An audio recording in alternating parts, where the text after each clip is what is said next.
one guy was, one of his superior, I don't know who he was, but he was worried about Okay, that's cable. okay. I'm like, Yeah, call me. You have my number? No. maybe I do. I gotta see. Okay, good. Here we go. So, I think it's good. How you doing?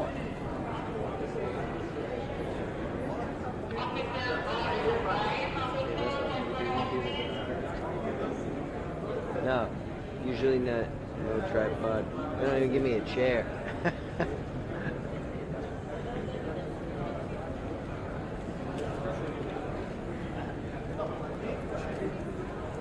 So tomorrow's is Franklin coming? See.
Lauren.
Sir, this side. Oh, God. Down, guys, down. अभी है ना, CRP नीचे. Yes, sir. Yeah, sir, this side. Downstairs. We are a captain.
Back.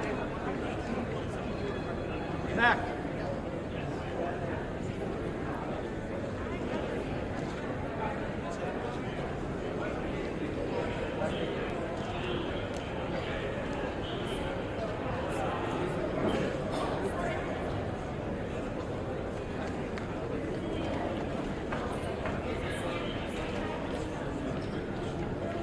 I'm listening.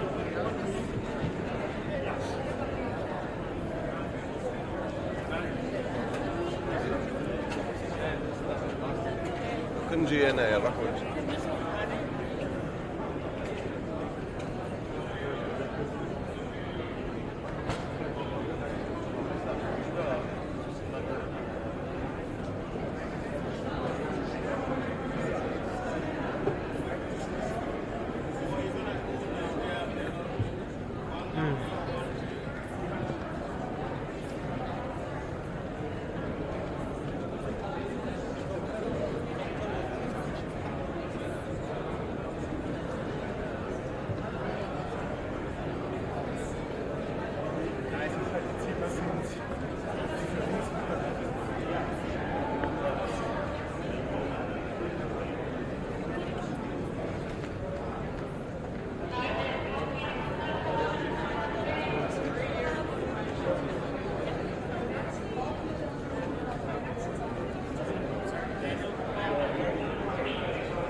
James, you want to just widen out too? Oh, that's right. He's going back down to widen it now. Just caught him at the top of these steps.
Some limo action out front. I don't know who it is, but somebody's pulling up.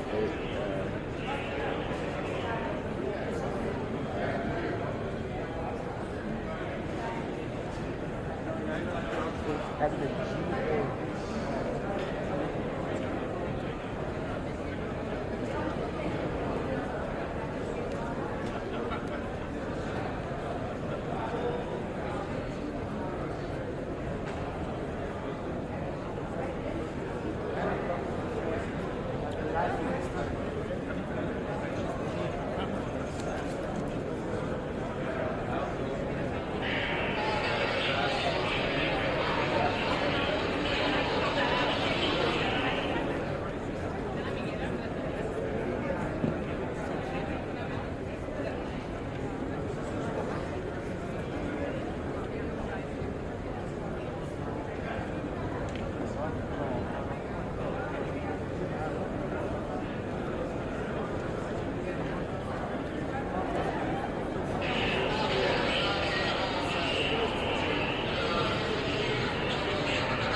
And keep it.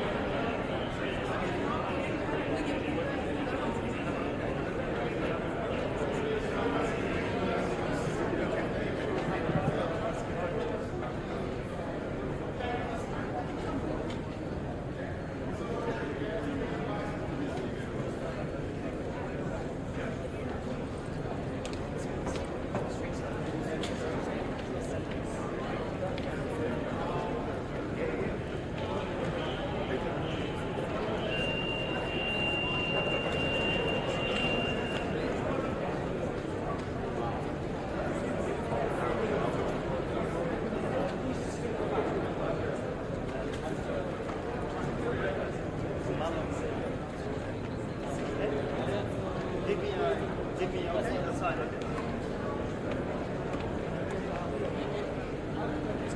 Okay.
colleagues,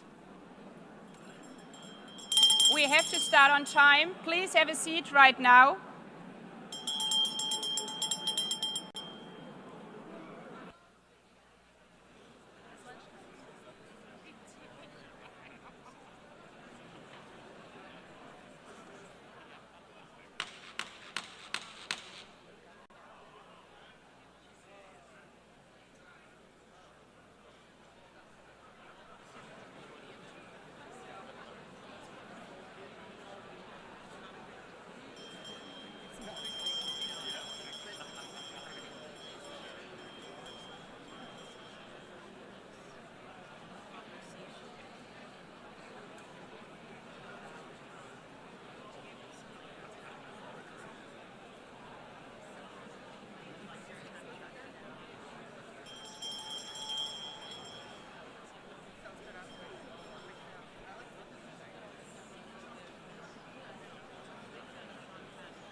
Good morning. Good morning. I would appreciate if you can take your seats. We are going to start now.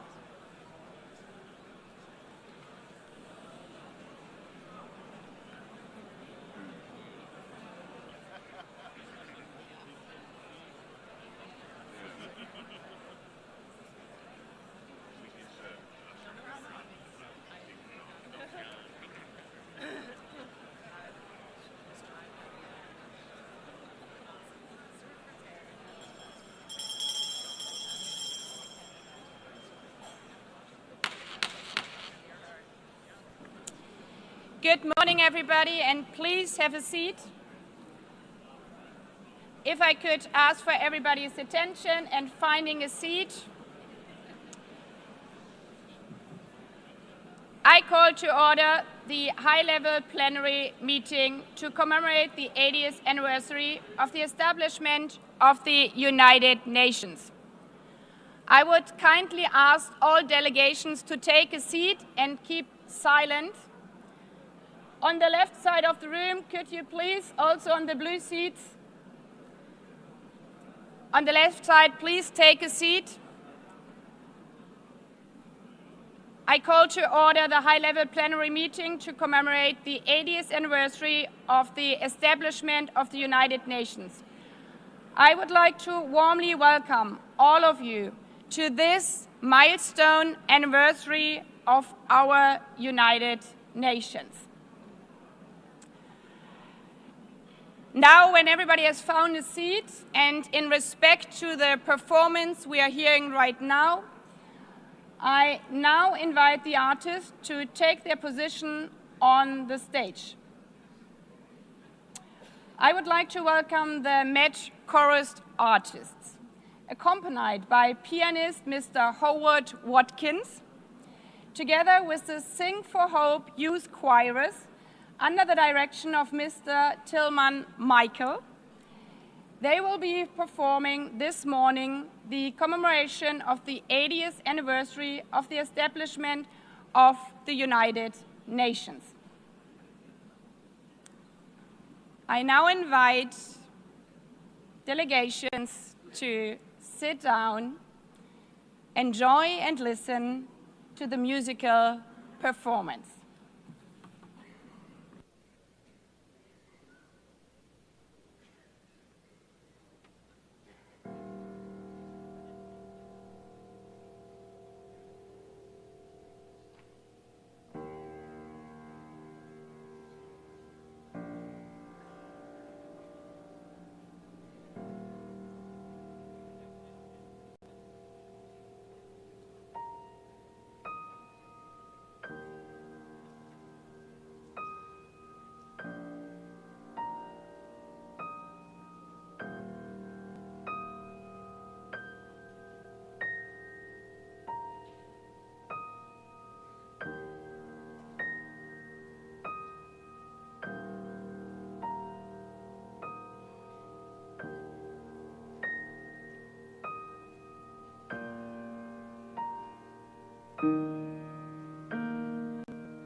Nations in ruins. More than 70 million dead. 2 world wars in a single generation. The unspeakable horrors of the Holocaust.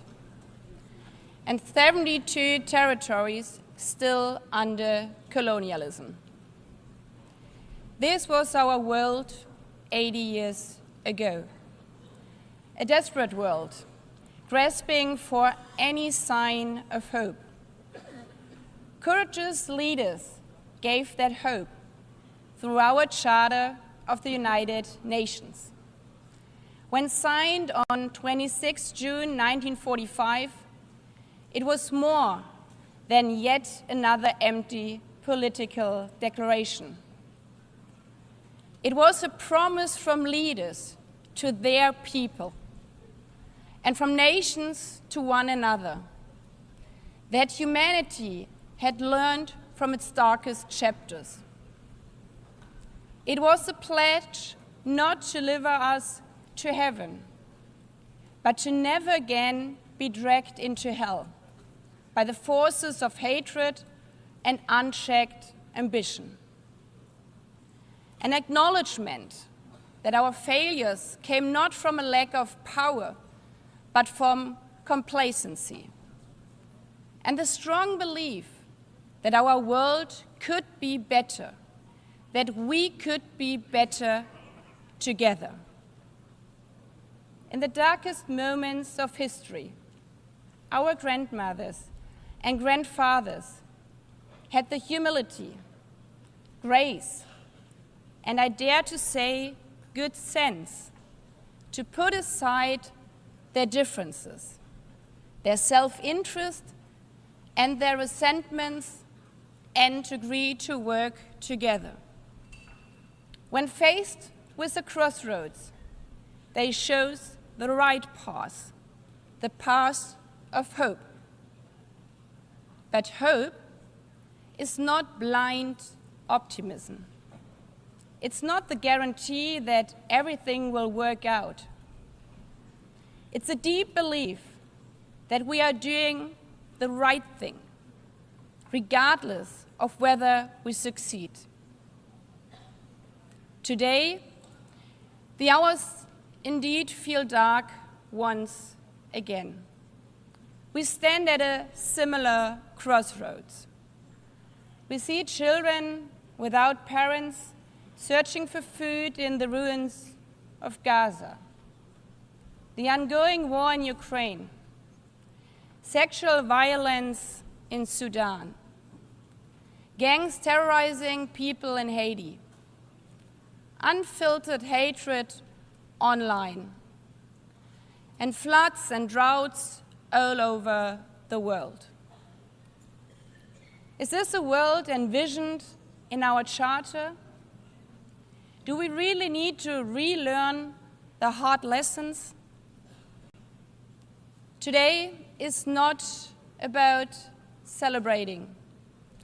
It's about remembering those hard lessons and drawing on the courage to once again agree, to find hope instead of resignation, to find the spirit from 80 years ago once again, to choose the right path, not because of any guarantee, but because of the conviction that it's the right thing to do. Mr. Secretary General, Excellencies, Heads of States, ladies and gentlemen, allow me to thank the artists, especially the young artists, for their wonderful performance, which have set the tone for our event. Today, as we mark 80 years of our United Nations, we are once again standing at a crossroads. We cannot take the easy path and simply give up.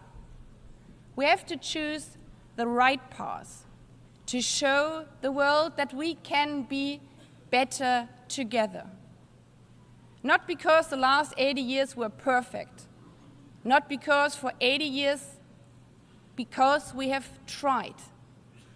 For 80 years, this building has stood as a monument to our shared hopes for a better future. Yes, we have disagreed, we have struggled, but we have also triumphed. For 80 years, this institution has driven progress on sustainable development, peace and security, and human rights. Today's commemoration is not the story of an institution. It's the story of thousands, perhaps hundreds of thousands of people who tried to turn hope in something real. The people who stood between war and peace and chose peace. The people who are risking their lives to deliver food in Gaza. The people who are supplying education materials to girls in Afghanistan. The people who not only wear the symbol of the United Nations, but are out there on the ground, showing how we are better together. This is why this is the theme of this 80th session, better together. It's more than a hot motto, it's a hard-won truth. It's our commitment for the next 80 years. Our commitment to not only hope for problems to vanish, but to find the courage to confront them. Better together means to act where action is hard, to choose dialogue and diplomacy when division is easier.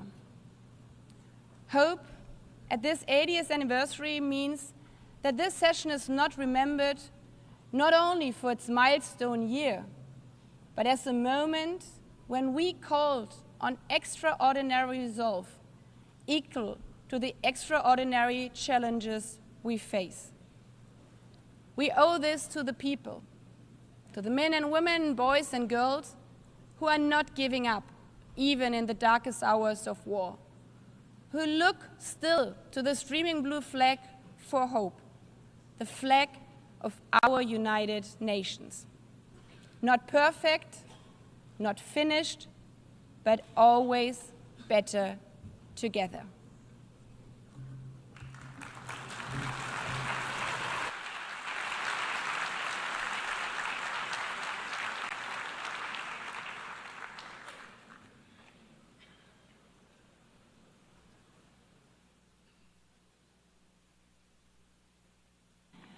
I now invite delegations to view a short film on the occasion of the 80th anniversary of the establishment of the United Nations, entitled Better Together.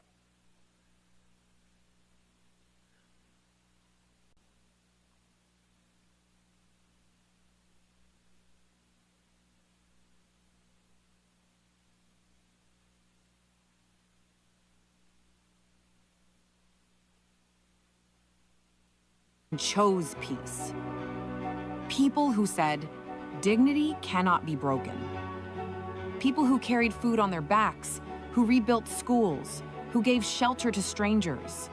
People who stood for the earth before it was too late.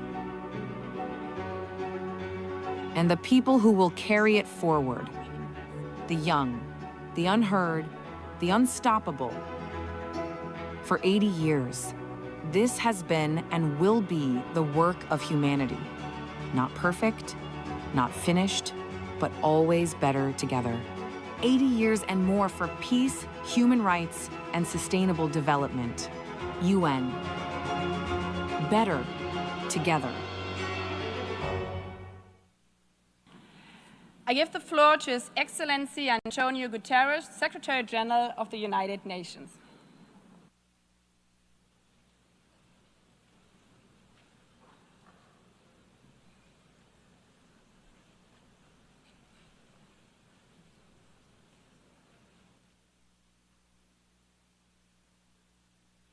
Madam President of the General Assembly, Excellencies, ladies and gentlemen.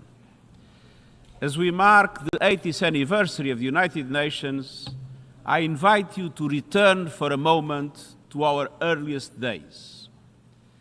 When the organization first opened its doors, many of its staff bore visible wounds from war, a limp, a scar, a burn. One of them was Major Brian Urquhart, the second person to be hired by the UN. A British soldier during the Second World War. He had been blown up on a ship in the Channel.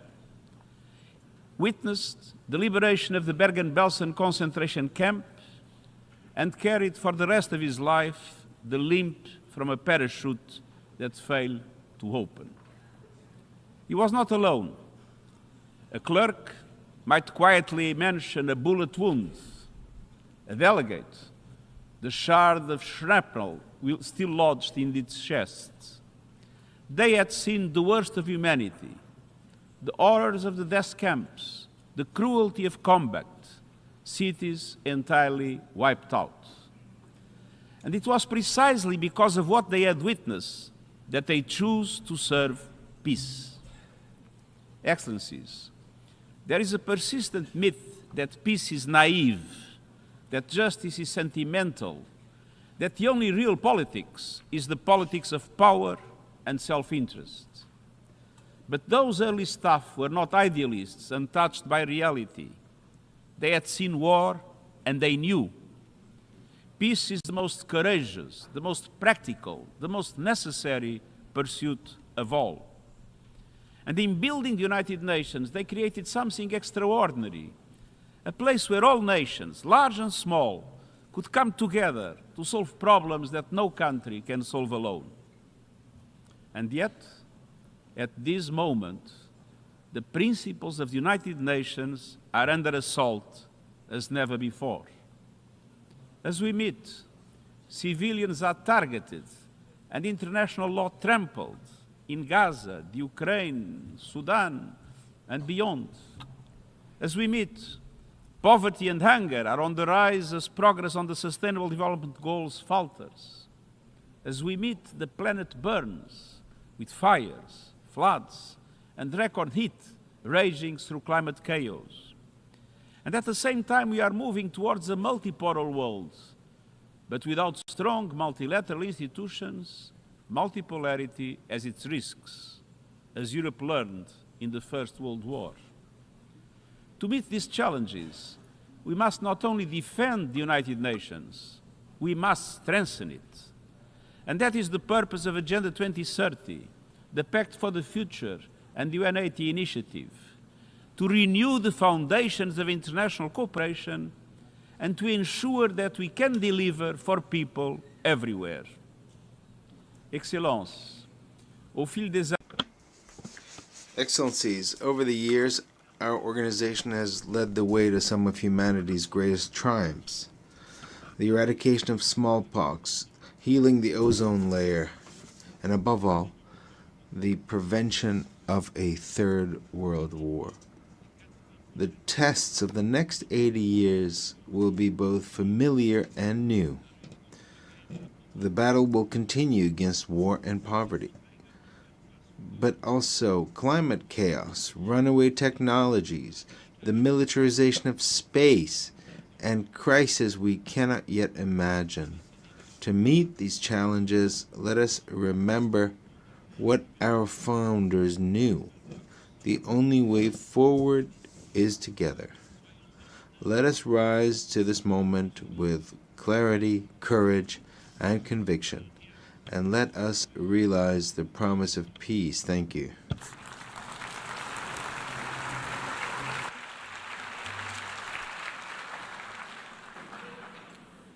I thank the Secretary General.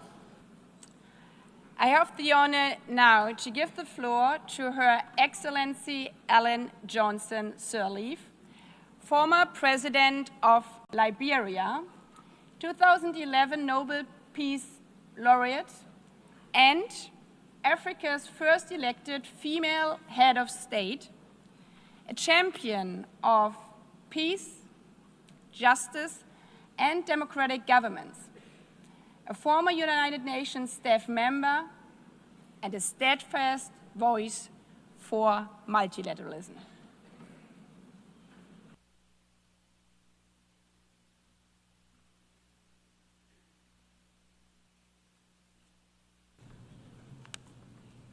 Excellencies, Madam President of the General Assembly, Secretary General, distinguished delegates, friends, I'm honored to address this high-level meeting on peace and security as part of the UN 80th anniversary. 80 years after the founding, we must recommit to the Charter, to our common security, to the belief that nations can choose dialogue over destruction. We begin in Africa, our shared cradle of resilience and hope, where democracy is weakening, where fractures across borders from Sudan to the Sahel to the Great Lakes strain our regional architecture. Yet, across Africa, communities stand up to extreme violence. Regional bodies mediate transitions, and women's groups negotiate truces when the state is distant and humanity is near. We have learned hard lessons. Prevention costs less than reconstruction. Reconciliation is a process, not an event. Peace agreements require institutions and citizens to be real. When guns fall silent, skills training, jobs, justice, and dignity must follow swiftly. Liberia's story illustrates UN-led progress and success. The largest peacekeeping force joined Africa's forces to disarm fighters, support elections, reform security institutions, and create space for reconciliation and growth. India's all-female formed police unit strengthened protection and public trust. The mission ended with Liberia standing on its own feet, out of war, into a fragile peace with accountability, inclusive dialogue, and economic opportunity for young people. We must acknowledge that the multilateral architecture built to shield future generations from war is underperforming. That global leadership lacks a unified effort to respond to a technological-enabled world. Commemoration without candor is unaffordable. The world asks whether this House will protect civilians and uphold international humanitarian law. These are not words of despair. They are summons to repair. Our answer must go beyond words. It must translate into actions felt by a family in a tent, a nurse in a clinic, a child in school. A call for change, a renewed vision of collective security, and a broader approach to the triple planetary crisis and worsening inequality. The call for the new design of a new vision, better together, must ensure immediate protection of civilians, finance for conflict prevention, proposals that pay real people, leaders who are audible and accountable, women at the table with budgets that guarantee their participation in all peace negotiation delegations, and the deep weaponization of the information space.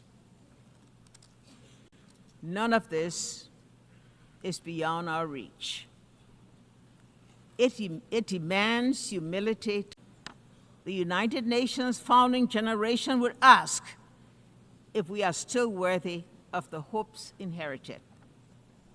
Our answer must be yes. Not because the world is less dangerous, but because our determination is stronger. Better together. Your theme,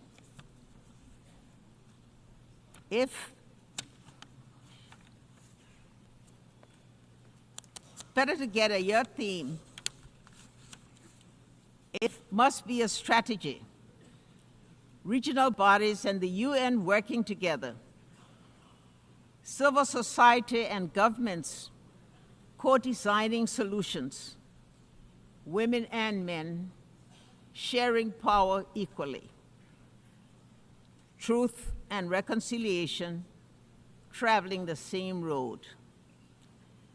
Let us leave this anniversary with concrete commitments, funded priorities, and a timetable for action. Show those in shelters, standing in the bread lines, and awaiting news of loved ones that the United Nations, as it celebrates its 80th year, remains a place of peace, a place of refuge, a place of unity, and a place of hope. I thank you.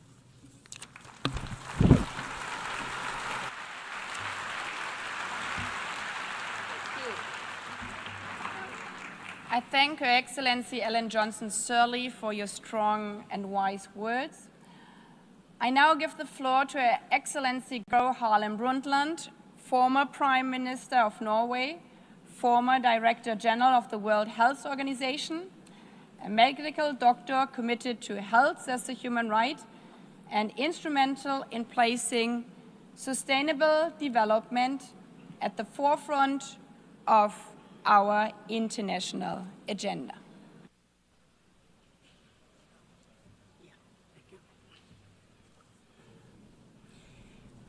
Madam President, Secretary General, Excellencies, ladies and gentlemen, it is a great honor for me to address you marking the 80th anniversary of the United Nations. I was born at the cusp of the World War II. My parents were both active in the resistance against the Nazi occupation of Norway, and we had to flee the country. Some of my earliest memories are from Sweden, where my parents worked for Norwegian refugees. And I grew up in a Europe where the ravages of war were still clearly visible, where millions carried terrible scars on their bodies and their souls. It is against this background that the UN was founded, not as a symbol, but as a solemn promise. A promise to equip humanity with legal and diplomatic tools to prevent wars of conquest and domination. A promise to enshrine universal human rights as a bulwark against totalitarianism, racism, and oppression. A promise to foster peace, development, and dignity for all people. So, Madam President, let me highlight two areas where the UN has made an undeniable difference that also are part of particular importance to me personally. First, sustainability. When Secretary General Javier Pérez de Cuellar asked me to chair the World Commission on Environment and Development, I accepted with great humility. And I am very proud of the report we produced, Our Common Future. It helped cement the concept of sustainable development in our collective consciousness. Thanks to UN-led efforts, we started charting a path towards economic development that does not destroy the basis of life for future generations, our climate and our natural environment. But we are today exceeding the planet's boundaries and approaching tipping points where there is no way back. Over 80% of the targets under the Sustainable Development Goals are today off track. Second, President, gender equality. During the UN's International Year Women's Year in 1975, I had just entered government for the first time. Many of my male colleagues hardly knew how to deal with me. In 1979 came the UN Convention on the Elimination of All Forms of Discrimination against Women. In 1981, I became Prime Minister for the first time. In 1995, 30 years ago this month, I delivered my address at the 4th World Conference on Women in Beijing. I spoke of the moral and economic imperative to end gender apartheid. I believed too optimistically that we would have come further by now. I did not foresee the intensity of the pushback that would come. Even today, there are countries where not a single woman sits in the highest decision-making bodies, including among the P5. But despite such adversity, the UN has methodically worked to strengthen the position of women through education, through microfinance, through work for sexual and reproductive rights and health, and through intense and effective advocacy work. With resolve and determination, we will get there in the end. So, Madam President, I have lived longer than most of you.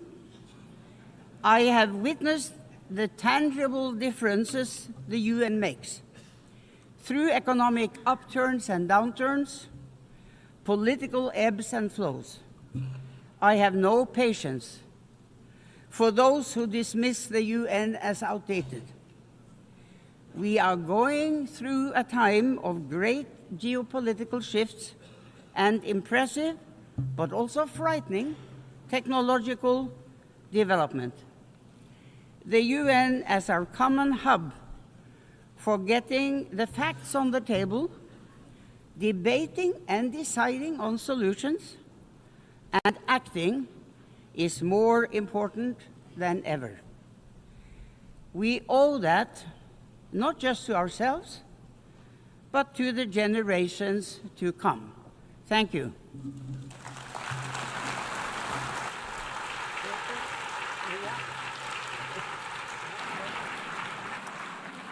I thank Her Excellency Gro Harlem Brundtland for her blunt and powerful words. I have the honor now to give the floor to Ms. Maria Ressa, 2021 Nobel Peace Prize laureate, award-winning journalist, professor at Columbia University, co-founder of Rappler online news site, and a fearless defender of freedom of expression in the face of constant political harassment and arrests. President Baerbock, Secretary General Guterres, distinguished delegates, ladies and gentlemen. I'm normally chasing you here, and here I am. It's actually a very interesting place. Look, 80 years ago, this institution was born to prevent humanity from destroying itself. Never again, after fascism manipulated information, eroded truth, and dehumanized entire populations to enable genocide and global war. Today, we stand on the rubble of the world that was, and the challenge is to rebuild the United Nations for now, for this moment, when similar forces that led to those atrocities 80 years ago are now surging through digital platforms, insidiously manipulating us for power and profit.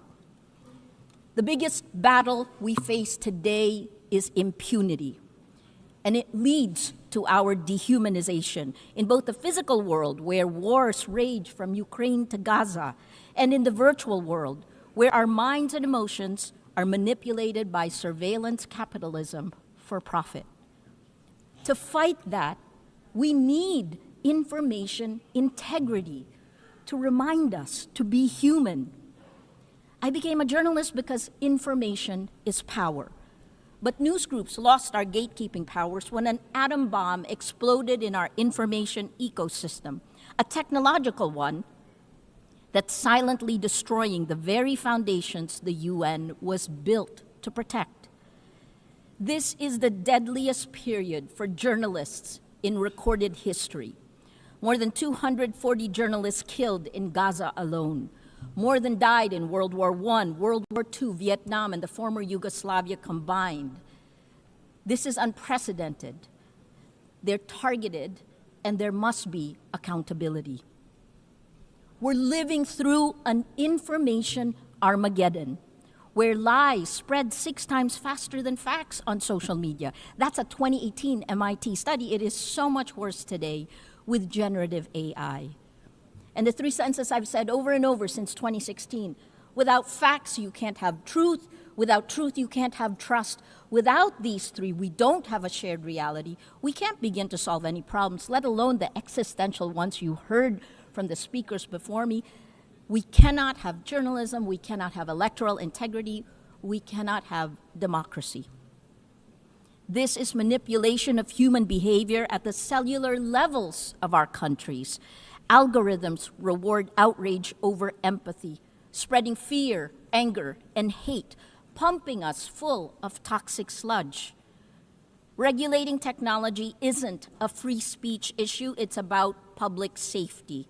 Because as has been proven time and time again, online violence is real-world violence. As a Filipino, I'm proud that my country was a charter member of the United Nations, one of only 3 Asian founding nations. Our commitment to multilateralism and peace runs deep. But that legacy was tested under the Duterte administration. Among the actions it took, it filed 11 criminal charges against me in a little over a year. Until today, I still need Supreme Court approval to be here. But I'm here.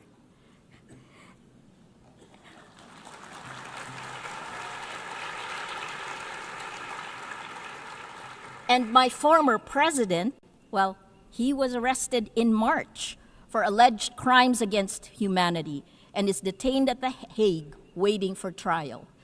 Impunity ends.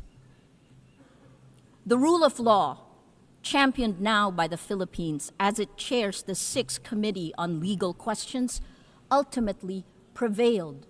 We moved to it. The trends are clear. We are electing illiberal leaders democratically. As of March this year, VDEM said that 72% of the world is now under authoritarian rule. So we turn to you at the UN. It has its critics because you have to move faster. Security Council votes paralyze action on major crises. Outdated representation excludes rising powers. Bureaucratic processes respond too slowly to urgent threats. But as you know, the solution isn't to abandon multilateralism, it's to strengthen it by addressing the very impunity that undermines international law. At this time of creative destruction, I implore you to create. Here are 3 solutions. First, end big tech impunity through global accountability. We need binding standards for international to restore and regulate information integrity, just as we have for nuclear weapons and climate change. There are 2 new initiatives, first from the Vatican, created last weekend with His Holiness Pope Leo XIV, a declaration demanding artificial intelligence remain under human control with clear accountability mechanisms. The second one will be launched later today, a global call for AI red lines, which more than 200 of us have signed. We urge your governments to establish clear international boundaries to prevent universally unacceptable risks for AI, at the very least define what AI should never be allowed to do. Second, build alternative infrastructures for trust. It isn't just big tech that failed to protect the public in the virtual world, it's also you, the governments. At Rappler, we built a chat app using open source protocols. Countries that care about data privacy, France, Germany, all their government websites are on the Matrix protocol. It allows real people to talk to real people without manipulation. The vision is a global federation of trusted news organizations, because this is how journalism will survive and how we begin to build infrastructures of trust. Finally, the third one, create. Create, that's our word today. Invest in comprehensive solutions. Let your imagination run. 3 examples that's happening now. More than 3/4 of UN members now recognize Palestinian statehood, showing that international law can advance despite impunity.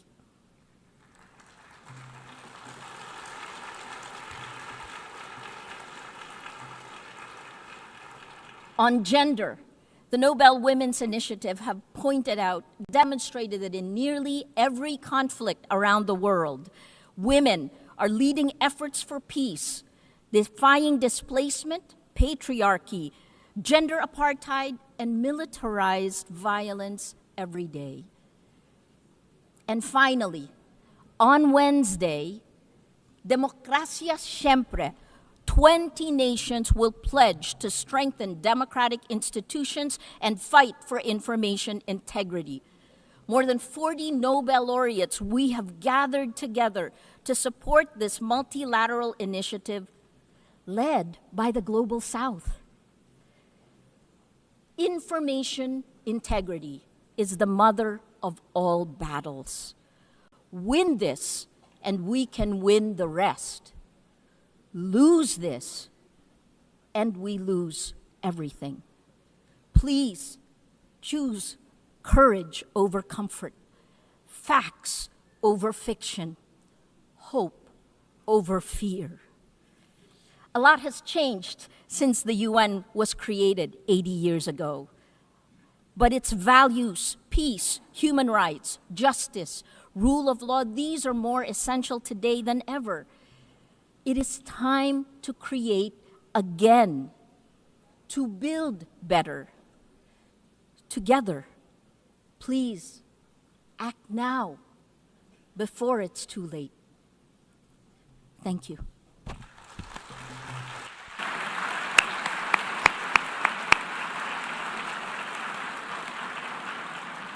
I thank Maria Ressa also for her very powerful words. I now invite Ms. Mariam Burka, United Nations Global Advocate for Peace and youth leader, whose work bridges art, activism, championing women's rights, youth empowerment, and peace building, to recite a poem.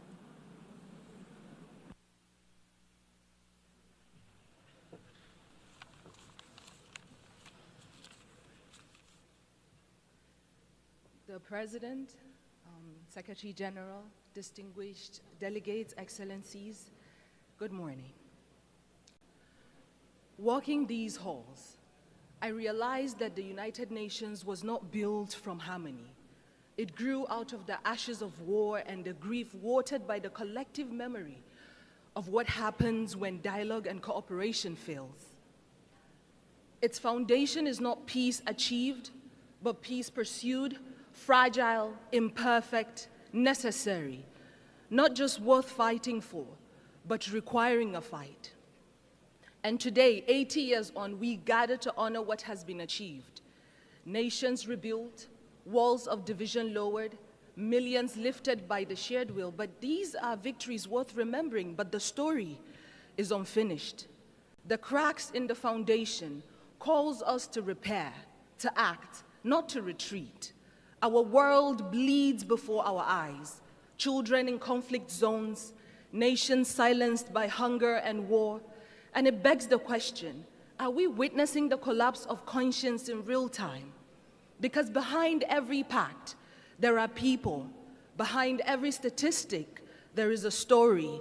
And behind every commitment that we sign, there are lives depending on whether we honor our words or not. And so this is not the time to feel powerless, because yes, hope and despair can coexist in the same breath because healing is not linear. The United Nations is not a monument, it is a mirror. And it reflects what we have dared to imagine 80 years ago. And today, here, it asks, will we dare again? Will we dare to work better together? Because if the past proves that we can build peace from ashes, then the present demands that we build it again, louder, braver, together. I speak as a global peace advocate, not because peace is easy, but because silence is complicity, and so I will not be silent. You know, I used to think that peace was a place, a final destination we arrive at after all wars have ended. But I have come to understand that peace is not a line that we cross. It is a choice that we make over and over and over again, especially when it is the hardest, especially when it feels far away. Peace is not a silence we force into people's mouths. It is not the absence of war, but the presence of understanding. Peace is a child learning to sleep again without flinching at the wind. It is a mother not having to choose between bread and dignity. It is a father not having to swallow his voice to feel like a man. Peace is messy, like forgiveness. It does not arrive in parade floats. Sometimes it comes crawling through broken windows when we finally agree that being right is not better than being whole. Peace is not found, it is built, brick by brutal brick, by hands that once knew how to fight now choose to hold instead. There was a time when we measured strength by how long we could hold a grudge, but today let us measure strength by how long we could hold space for someone else's truth. Because there was a me and a you before there was ever an us. And if us is broken, then peace is what lets us lay down the shards without aiming at each other's throats. Peace is the poem you write after the war in your chest has finally run out of ink. It is the moment you return to your body and find yourself still standing. Peace is not easy. And so let us not forget the ones who have carried peace quietly through the fire. The women whose hands mend what war has torn, who rebuild homes from memory, raise children between checkpoints, hold their families like nations. Because peace has always known the name of a woman, carried through the way that she chooses courage over collapse again and again. And so today I speak peace into the bones of this world, into the rubble, into the rage, into the ruins. Because if war teaches us how to shatter, then peace must teach us how to stay soft, to stay human. And perhaps what makes us human is not that we always succeed in peace, but that we dare again and again to seek it, refusing to let our brokenness be the end of our story. Thank you.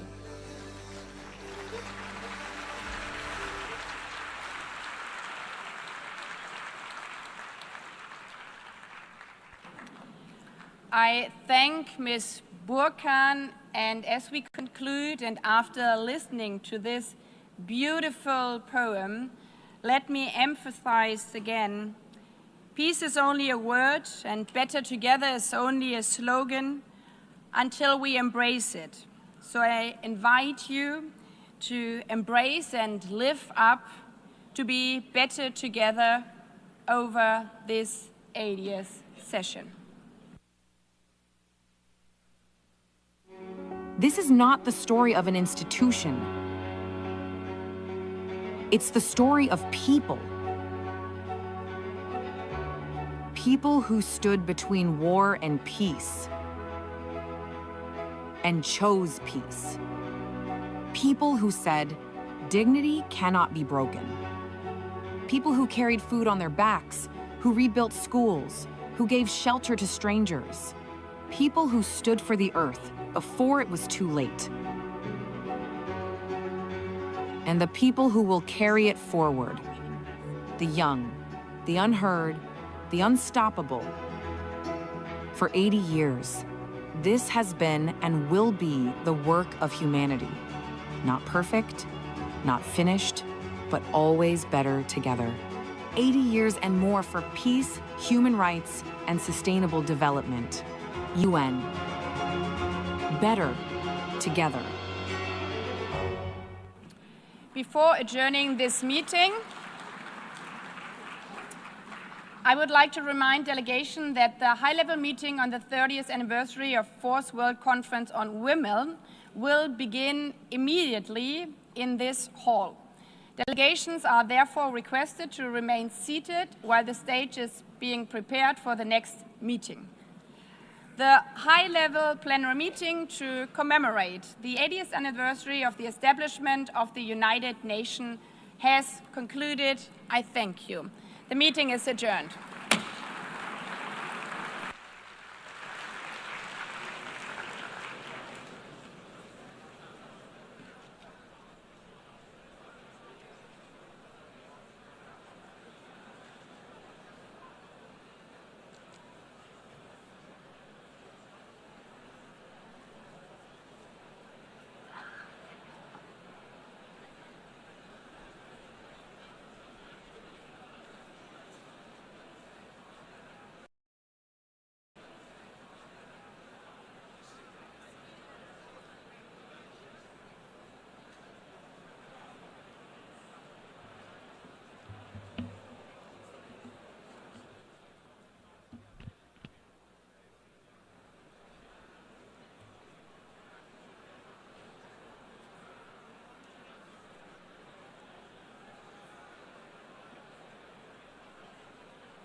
The 10,002nd meeting of the Security Council is called to order. The provisional agenda for this meeting is threats to international peace and security. The agenda is adopted. I would like to warmly welcome distinguished ministers and other high-level representatives present in the Security Council chamber. Your presence today underscores the importance of the subject matter under discussion. In accordance with Rule 37 of the Council's Provisional Rules of Procedure, I invite the representative of Estonia, Germany, Latvia, the Kingdom of the Netherlands, Poland, Romania, Sweden, and Ukraine to participate in this meeting. It is so decided. In accordance with Rule 39 of the Council's Provisional Rules of Procedure, I invite Mr. Miroslav Jenča, Assistant Secretary General for Europe, Central Asia, and Americas, Departments of Political and Peacebuilding Affairs and Peace Operations, to participate in this meeting. It is so decided. In accordance with Rule 39 of the Council's Provisional Rules of Procedure, I also invite Her Excellency Ms. Kaja Kallas, High Representative of the European Union for Foreign Affairs and Security Policy and Vice President of the European Commission, to participate in this meeting. It is so decided.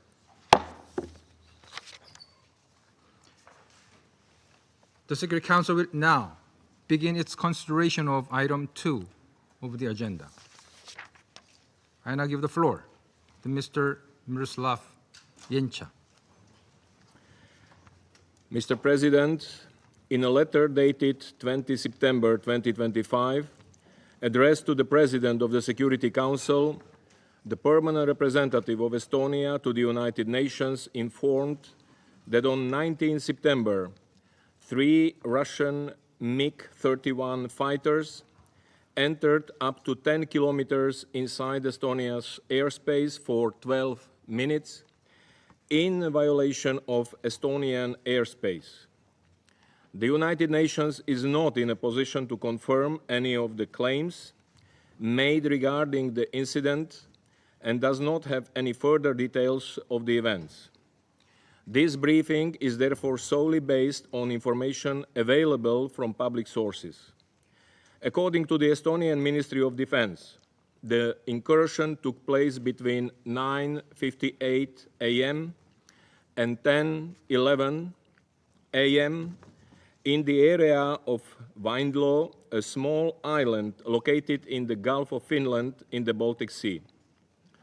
According to the ministry, the jets entered the Estonian airspace without permission and had their transponders switched off and did not have flight plans, potentially endangering other aircraft. According to Estonian and Italian officials, Italian F-35 fighters attached to NATO's air defense support mission in the Baltic states were reportedly activated to intercept the Russian jets and warn them off. Sweden, as part of its national response and in coordination with NATO, along with Finland, also reportedly scrambled a rapid reaction aircraft. Estonia stated that this latest incident follows 4 violations of its airspace by Russia this year, and it has requested consultations with NATO allies under Article 4 of the Washington Treaty. The meeting of the NATO North Atlantic Council has been reportedly scheduled to take place tomorrow, 23 September. On 20 September, Russia's defense ministry stated that its fighter jets made a scheduled flight from Karelia on the border with Finland to an airfield in the Kaliningrad region in strict accordance with international airspace rules, without deviating from the agreed flight path and without violating Estonian airspace. According to the Russian Federation, the flight path was over neutral waters of the Baltic Sea, more than 3 kilometers from the island of Vindlo.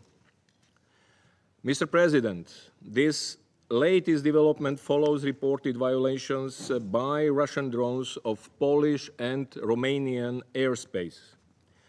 On 12 September, this council convened to discuss the incursion of 19 Russian drones into Poland between 9 and 10 September. On 13 September, according to Romania's Ministry of Defense, a Russian drone was detected in Romanian airspace as 2 Romanian F-16 jets were monitoring the country's border with Ukraine after Russian air attacks on Ukraine. The ministry said that the drone did not fly over populated areas or pose imminent danger. This series of recent incidents further underscored the already high tensions that endanger European security as the war continues to rage in Ukraine. Violations of sovereign countries' airspace are unacceptable. We again urge all concerned to act responsibly, to use all available channels, and to take immediate steps to de-escalate tensions and prevent further risks to regional security. The world simply cannot afford such danger to spiral out of control and for the devastating war in Ukraine to further escalate and expand. Mr. President, over the weekend in Ukraine, Russian drones and missiles continue to hit several regions, killing at least 3 people, injuring dozens more, and damaging civilian infrastructure and residential buildings. Several civilian casualties were reported across the country. According to the Ukrainian authorities, in the central city of Dnipro, a missile with the reported cluster munition hit a residential apartment building, killing at least 1 person and injuring at least 30 others. Local officials reported that 2 people were also killed in the Chernihiv region in the north and the Khmelnytsky region in the west of the country. According to the Ukrainian authorities, over the past week, Russia launched more than 1,500 attack drones, 1,280 guided aerial bombs, and 50 missiles of various types. This represents a clear escalation of Russia's attacks against Ukrainian cities and towns. More casualties were also reported over the weekend in the Belgorod region of the Russian Federation, where, according to local officials, 2 civilians were reportedly killed and 4 injured as a result of Ukrainian shelling and drone attacks. The continuing trend of intensifying widespread attacks once again underscores the need to build on recent initiatives for diplomatic efforts toward peace before the situation reaches even more dangerous levels. We reiterate our call for a full, immediate, and unconditional ceasefire to pave the way for a just, lasting, and comprehensive peace in Ukraine in line with the UN Charter, international law, and relevant UN resolutions. The United Nations remains ready to support all meaningful efforts to this end. I thank you. I thank Mr. Yencha for his briefing. I now give the floor to His Excellency Mr. Lars Roque Rasmussen, Minister for Foreign Affairs of Denmark.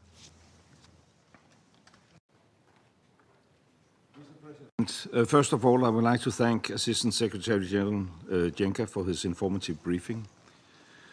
10 days ago, in this chamber, Denmark's representative expressed our condemnation of the violations of Poland's airspace by Russian military drones.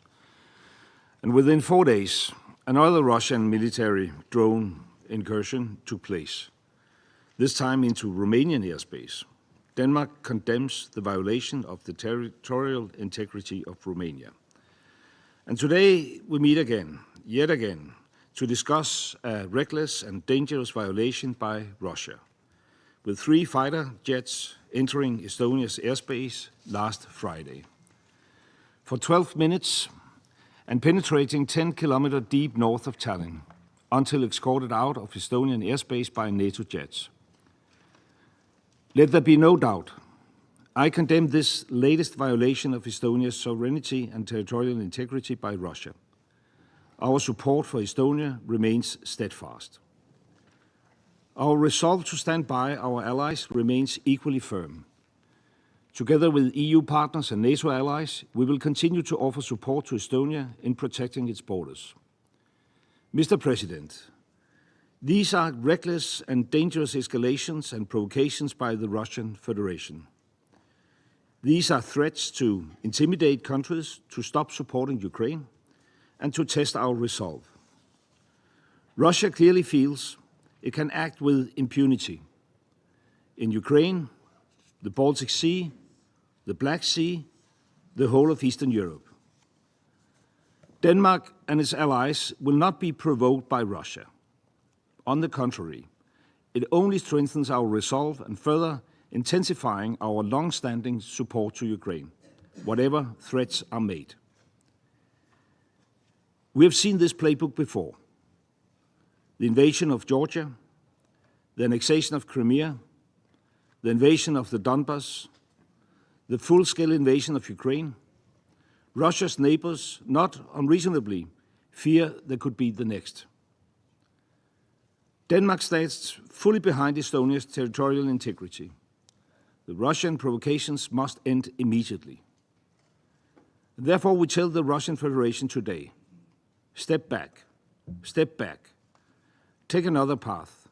We will not allow the unraveling of the European security architecture. We will not allow Russia to project chaos and uncertainty wherever it wants.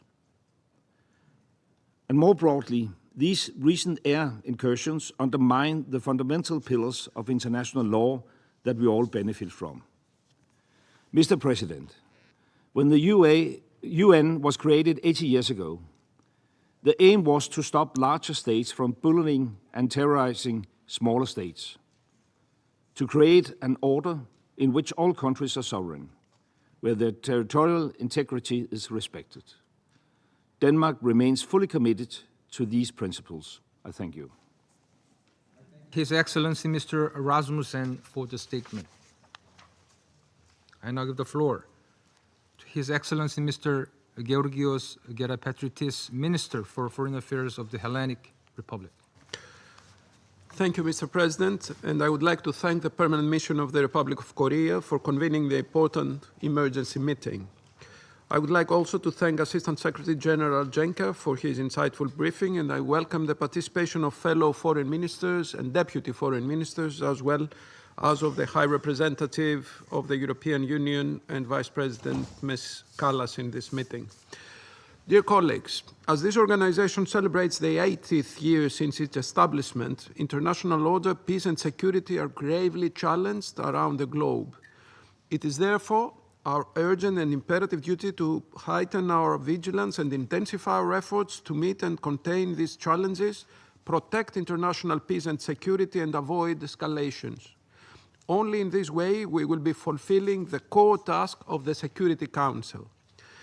In the course of these last 2 weeks, NATO and EU's airspace has been violated 3 times, as Russian aerial means entered, contrary to international law, the territory of Poland, Romania, and Estonia.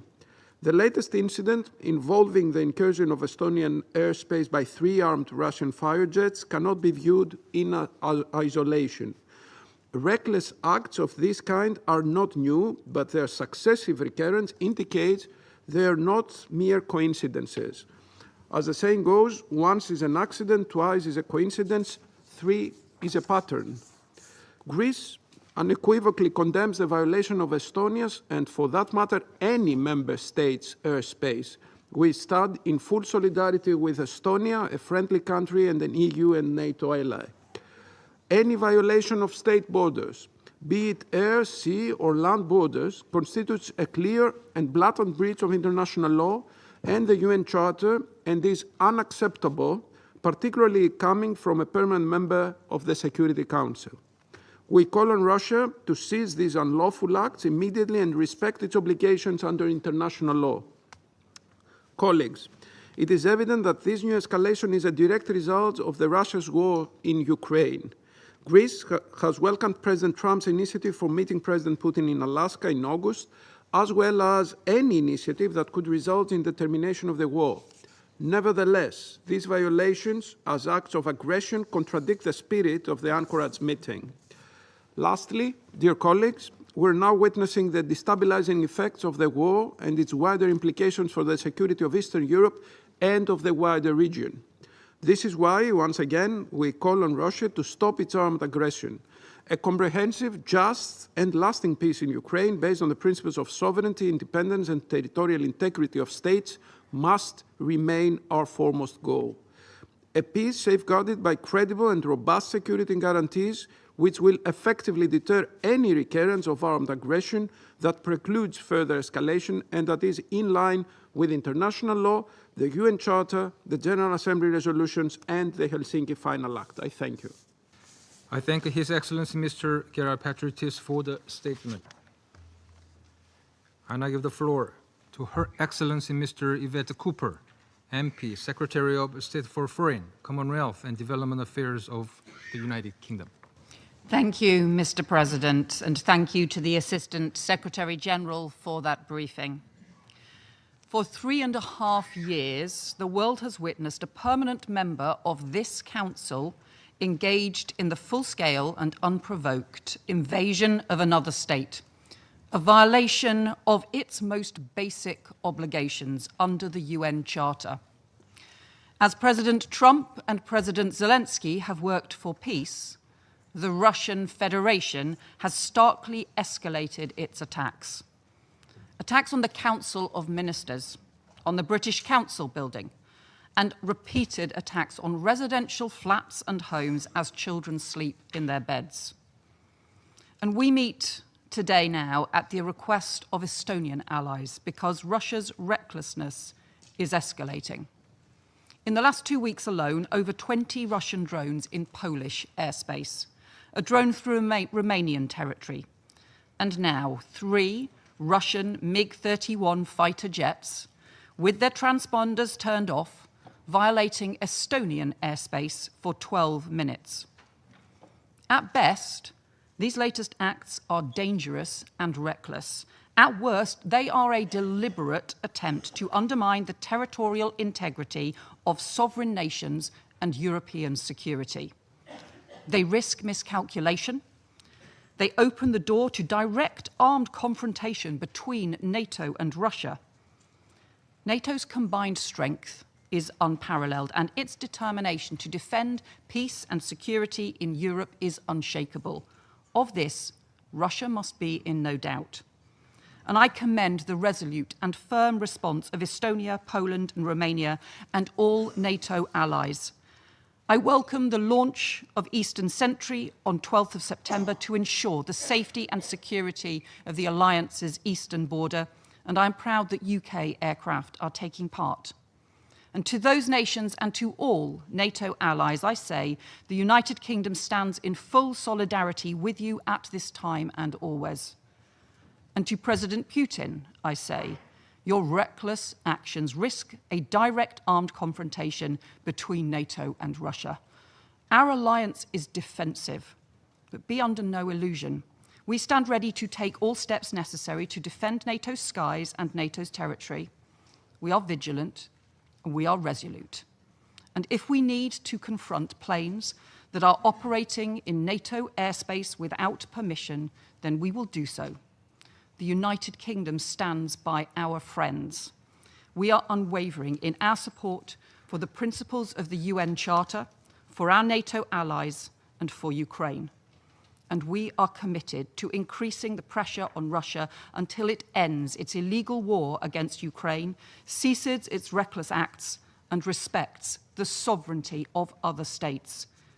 Russia's imperialist warmongering is a threat to international peace and security. It is a threat to the values and principles that underpin this organization that has done so much to support stability and prosperity these past 80 years. We must counter it for the sake of us all. Thank you. I thank Her Excellency Ms. Cooper for her statement. And I give the floor to Her Excellency Ms. Emelita Gabric, Deputy Minister for Foreign and European Affairs of Slovenia. Thank you, Mr. President. I also want to thank the Assistant Secretary General, Mr. Miroslav Jenča, for your important contribution. Excellencies, we are meeting here for the second time in just 10 days due to the reckless behavior of the Russian Federation that poses a threat to international security. 10 days ago, we discussed a drone incursion into Polish airspace, an incident involving more than 20 drones, making a significant escalation in scale and intensity. Today, we are addressing a new provocation: Russian fighter jets' incursion into Estonian airspace, an incident that was not merely momentary, but deliberate and dangerous. Slovenia supported the call for this meeting, and we stand firmly and without reserve with Estonia, its security, sovereignty, and territorial integrity. Excellencies, let me say this in no uncertain terms. We condemn this escalation. At a time when tensions are already dangerously high, this is not the moment for military provocation. This is a high time for dialogue, a high time for diplomacy. When we previously discussed the drone incursion into Poland, our ambassador spoke of the growing unease with which we are witnessing such behavior across Europe. Let us be honest with ourselves around this very table of the Security Council. These actions do not occur in a vacuum. They are unfolding as we are well in the 4th year of Russia's illegal war of aggression against Ukraine. These deliberate provocations are symptomatic of the time we live in, a time in which violations of international law are tolerated to an extent we have not seen in modern history. Slovenia says a clear and principled no to such behavior wherever it may occur and whoever may be the perpetrator. If we can clearly say no to Israeli atrocities committed in Gaza, to terrorist violence, we must not shy away from condemning Russian aggression against Ukraine. Excellencies, let us also be clear on another matter. Europe wants peace. Europe wants a ceasefire, and we want to see the beginning of serious and meaningful peace negotiations between Ukraine and the Russian Federation as soon as possible. Despite the best efforts by President Trump in Alaska, we still await a meaningful gesture from Russia, a sincere willingness to come to the negotiating table. And while we wait, Russia continues its escalatory behavior, intensifying attacks on Ukrainian cities and endangering and intimidating civilians, both in Ukraine and in its neighboring countries. We hope the time is near when this Council will finally begin a principled and honest discussion about the war in Ukraine and decide to take action. Until then, and allow me to repeat this, Slovenia will stand firmly with Estonia, with Ukraine, and with any other member of this organization that needs to be protected from unlawful, charter-violating actions by those who believe that might makes right. Thank you, Mr. President. I thank Her Excellency Ms. Gabric for her statement. I now give the floor to the representative of France. Thank you, Mr. President. I'd like to begin by thanking Assistant Secretary General Mr. Miroslav Jenča for his statement, and I would like to welcome the ministers present here, Foreign Affairs Minister of Estonia and from the other representatives from the European Union, and Madam Kallas. As we know, on the morning of 19th of September, Russia violated Estonian airspace with 3 fighter jets, which remained there for nearly 12 minutes. These elements lead us to consider that this is an intentional violation. This is the 3rd time in 10 days that Russia has violated the airspace of the European Union and NATO. This latest incursion leaves no room for doubt. Russia is choosing escalation and provocation. Mr. President, this Council had already met exactly 10 days ago to discuss the unacceptable intrusion of around 20 Russian drones into Poland in the context of a massive aerial attack against Ukraine. This new violation, this time carried out in broad daylight and by no fewer than 3 fighter jets, not drones, is unprecedented in over 20 years. It confirms the continuation and accumulation of Russia's provocative actions. Mr. President, France condemns in the strongest terms this dangerous and irresponsible incursion, which constitutes a blatant violation of international law.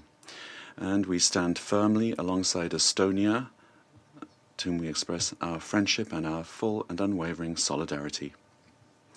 France directly contributes to Estonia's security. We participate in the strengthening of our security posture on Europe's eastern flank, alongside our allies in the European Union and NATO. Mr. President, we must not forget that at the same time, Russia continues its war of aggression against Ukraine. Just hours after this incursion, it once again carried out massive strikes against Ukraine using 40 missiles and over 550 drones. Russia must understand that these violations of NATO airspace in no way undermine our determination to implement strong, robust, and credible security guarantees in favor of Ukraine. Mr. President, Ukraine courageously accepted 6 months ago now the principle of an unconditional ceasefire. It has demonstrated its willingness to negotiate.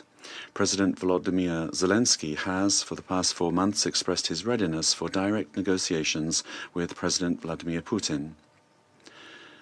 Yet, as world leaders gather here in New York to mark the 80th anniversary of the United Nations, such a meeting has still not taken place. Russia, on the contrary, continues its aggression, and Russia is now escalating its intimidation of Ukraine's neighbors. It continues to violate and undermine the principles of the UN Charter, the territorial integrity and the sovereignty of states. It is up to Russia to seize the offer of a ceasefire and the opening of negotiations, as called for by the UN Secretary-General and the entire international community. Mr. President, it is our responsibility as members of the Security Council to acknowledge the obvious and to call upon Russia to end these reckless provocations and to put an end to the large-scale war that it launched more than 3 years ago on the European continent. Thank you. I thank the representative of France for the statement. I now give the floor to the representative of China. President, I thank ASG Janša for his briefing and welcome the high-level representatives of Estonia and other relevant countries to the meeting today. President, the airspace incident discussed by the Security Council today and the drone incident discussed a few days ago are both spillover effects of the Ukraine crisis. They reflect the lack of mutual trust and growing suspicions among relevant parties, and illustrate the complex and sensitive nature of the current European security situation. As long as the Ukraine crisis remains unresolved and the war continues, similar incidents are likely to reoccur. Therefore, the urgent imperative and fundamental solution are to realize a political resolution to the Ukraine crisis as soon as possible and to build balanced, effective, and sustainable European security architecture. Regarding the Ukraine crisis, we have fully elaborated our position on multiple occasions at the Security Council before. Tomorrow, the Council will hold a high-level meeting on the issue of Ukraine, when China will expand our position again. I will not go into details today. On the airspace incident, China urges the parties concerned to remain calm and exercise restraint, clarify facts and dispel doubts through dialogue and communication, avoid misunderstandings and misjudgments, and prevent the situation from expanding or escalating. We always maintain that countries should follow the purposes and principles of the UN Charter in handling international relations. Thank you, President. I thank the representative of China for the statement. I now give the floor to the representative of Somalia. Thank you, Mr. President. At the outset, I would like to thank ASG Yancha for his briefing on the development in the Baltic Sea region. I welcome His Excellency, the Minister for Foreign Affairs of Estonia, to this meeting, as well as the representative from the region. Mr. President, the situation in Eastern Europe remains a significant concern, carrying serious implications for regional stability and international norms. The divergent narratives surrounding the events of September 19, which are happening against the backdrop of the ongoing war in the region, underscore the urgency of the situation and the critical need for diplomacy and dialogue. Such incidents highlight the fragility and volatility in the region, reminding us of the fundamental principles enshrined in international law and the United Nations Charter, including the peaceful resolutions of disputes.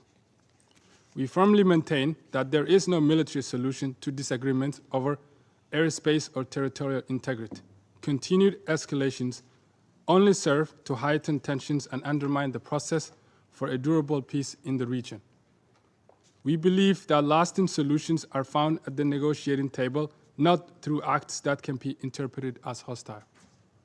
In this regard, we call upon all parties to exercise maximum restraint and engage in earnest, substantive dialogue. A durable solution will require a genuine commitment to de-escalation, confidence-building measures, and renewed focus for diplomatic efforts. To conclude, Mr. President, my delegation reaffirms its unwavering support for all efforts aimed at upholding the principles of international law and achieving just and lasting solutions consistent with the United Nations Charter. We firmly believe that the people in the region deserve a future defined by peace, security, and stability. I thank you. I thank the representative of Somalia for the statement. I now give the floor to the representative of Russian Federation. Thank you, President. There was a time when Europe, for many of us, was associated with the Renaissance, the Enlightenment, cutting-edge philosophy, culture, and science. Yet today, all of that, unfortunately, has gone, and it's gone for good. Voltaire, Rousseau, Kant, and other leading philosophers have been replaced with the von der Leyens, the Callases, and the Johnsons, as well as other small-time blinkered Russophobes, thanks to their efforts, the primitive hatred for our country, and an attempt to portray Russia as the main threat to pan-European security, is, before our very eyes, becoming the only ideology of European states. They're trying their utmost to make the next generation forget the bitter experience of predecessors of today's Euro-integrators. For instance, the experience of Napoleon and Hitler, who suffered defeat at our country's hands, for which Europe paid a lengthy and painful price. Any events are immediately interpreted through an anti-Russian prism. The very idea that war with Russia is unavoidable is being frantically pounded into the heads of the European populace. Russia is being branded all sorts of things, portrayed as an enemy, not even going to the trouble in principle of using facts or evidence.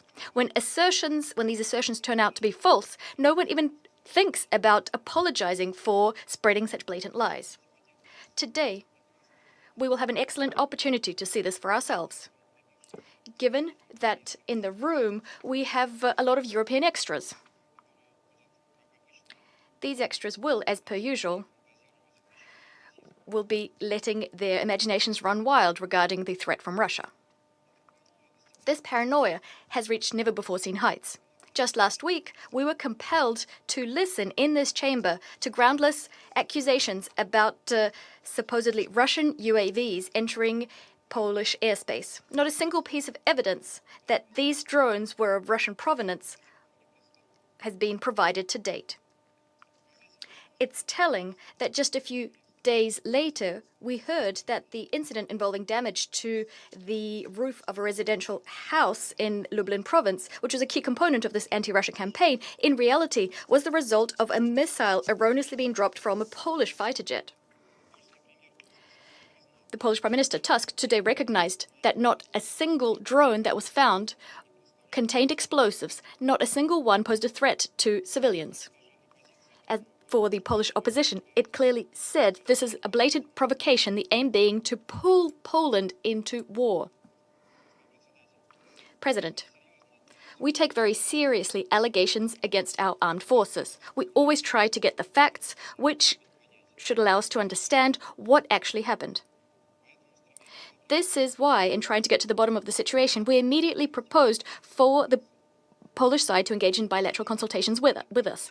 Yet we didn't get a sensible reaction from Warsaw. This attests to only one thing.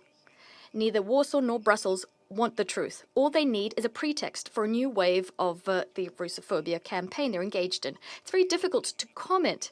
Our European neighbors are inculpating themselves so obviously. Anyone of sound mind, anyone who is familiar with elementary logic would never say such a situation is normal. But yet, if on every screen, in every social media outlet, on every page, you're being told that Russia is your only enemy, then you might start believing anything and everything. The facts, the evidence here are superfluous. Today, we're compelled to be here to watch part 2 of this spectacle entitled Blame Russia for Everything. Our neighbors have now imagined that Russia is at fault for an incursion into Estonian airspace. As always, there is no proof except the Russophobic hysteria coming from Tallinn, which our Estonian colleague will wax lyrical about a little bit later. As for the facts prove that on the 19th of September, 3 Russian MiG-31 fighter jets conducted a planned flight from Karelia to an airbase in Kaliningrad Oblast, carried out in strict accordance with international airspace use rules. The Russian aircrafts did not stray from the agreed route, nor did they cross into Estonian airspace. Their trajectory, their flight was over the neutral waters of the Baltic Sea, over 3 kilometers from the island of Vindlo. Flight recorded data confirm this. If Estonia wanted to, it could have checked this itself. But Tallinn is not pursuing such an objective. Their goal is different, going against common sense and the facts to foment hysteria and accuse Russia of provocations. Thus, NATO representatives rushed to call what happened reckless behavior. And the head of European diplomacy, who also happens to be Estonian, called for a firm stance in support of the Baltic states. To be perfectly frank, our European colleagues deserve our sympathies.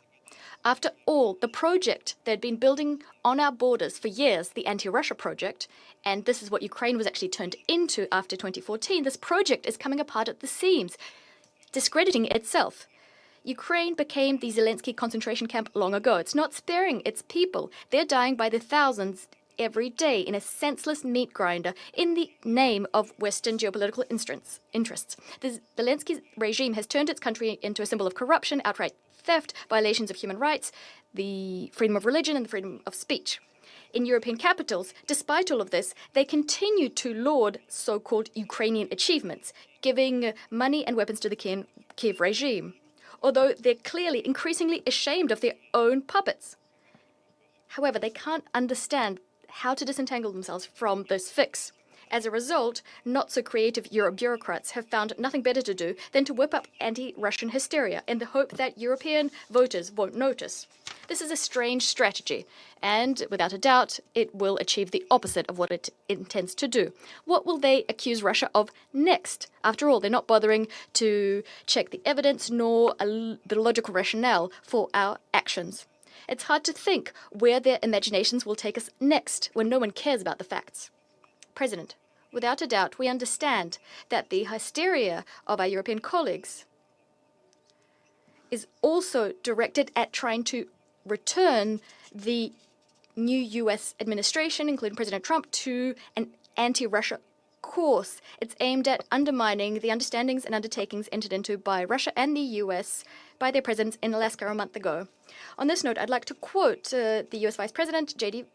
Vance, who, at the Munich Security Conference at the start of this year, voiced some uncomfortable conclusions, uncomfortable for Europe. The threat, and here I quote, the threat that I worry about vis-a-vis Europe is not Russia, not China. It's not any other actor, external actor.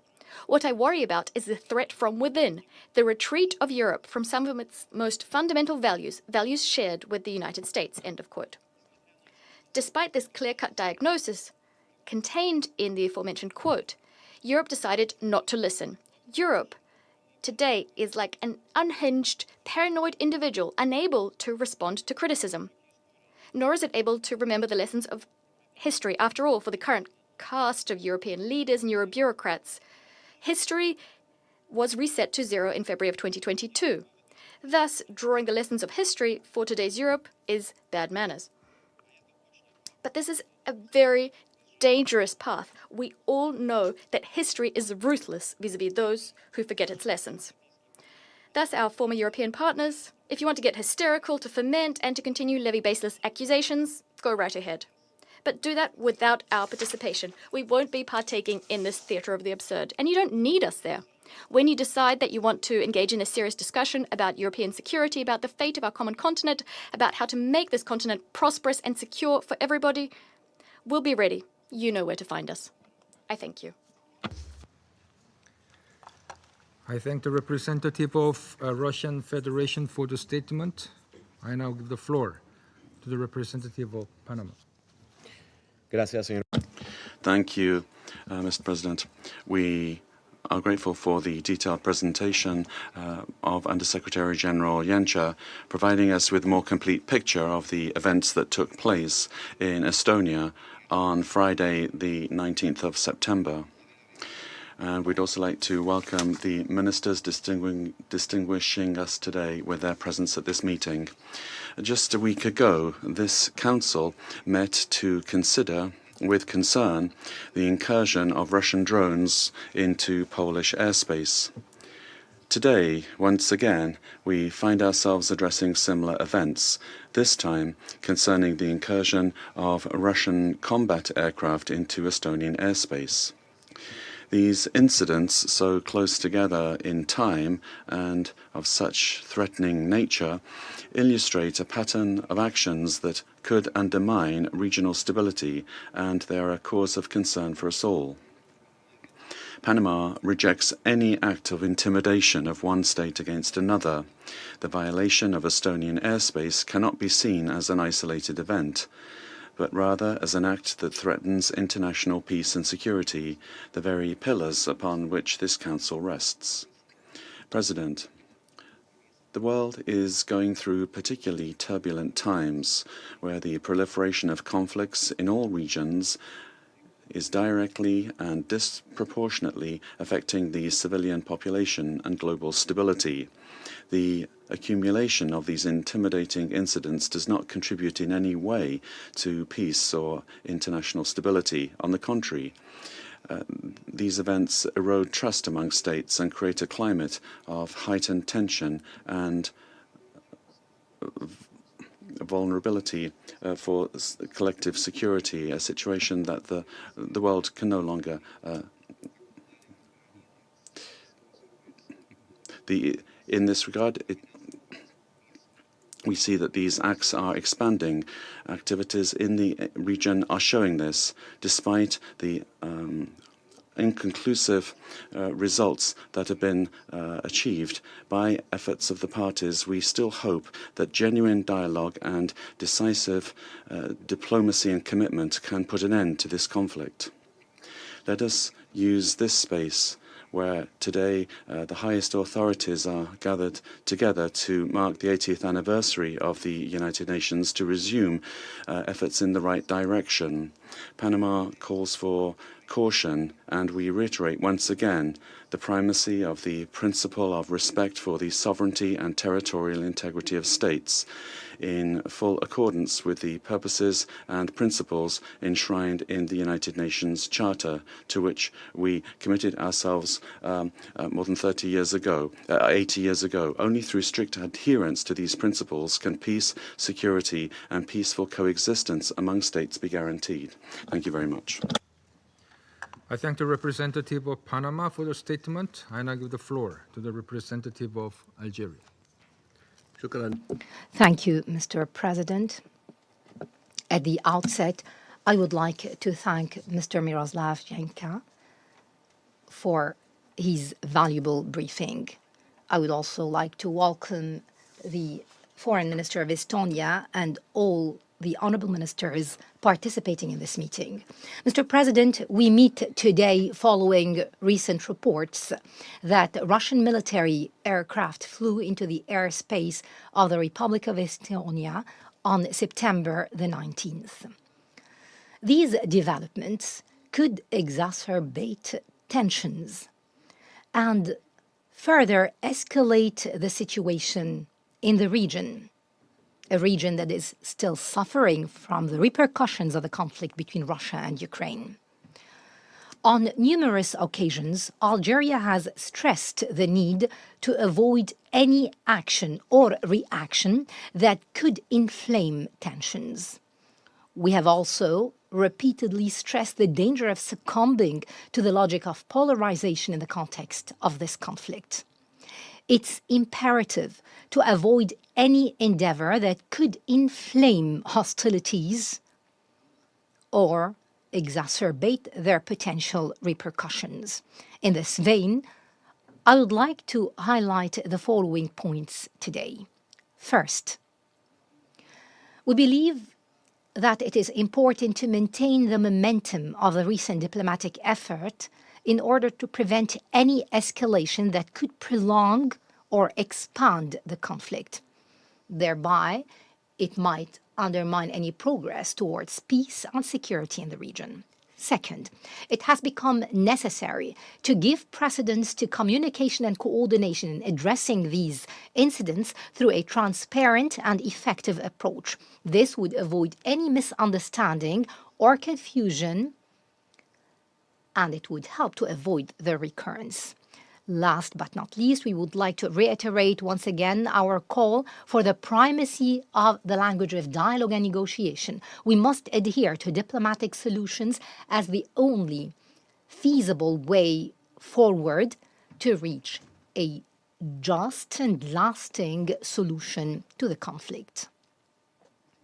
In conclusion, Algeria remains convinced that the realization of peace and security in Ukraine and through it in the region as a whole can only be achieved through the intensification of diplomatic efforts aimed at finding a final solution to this conflict.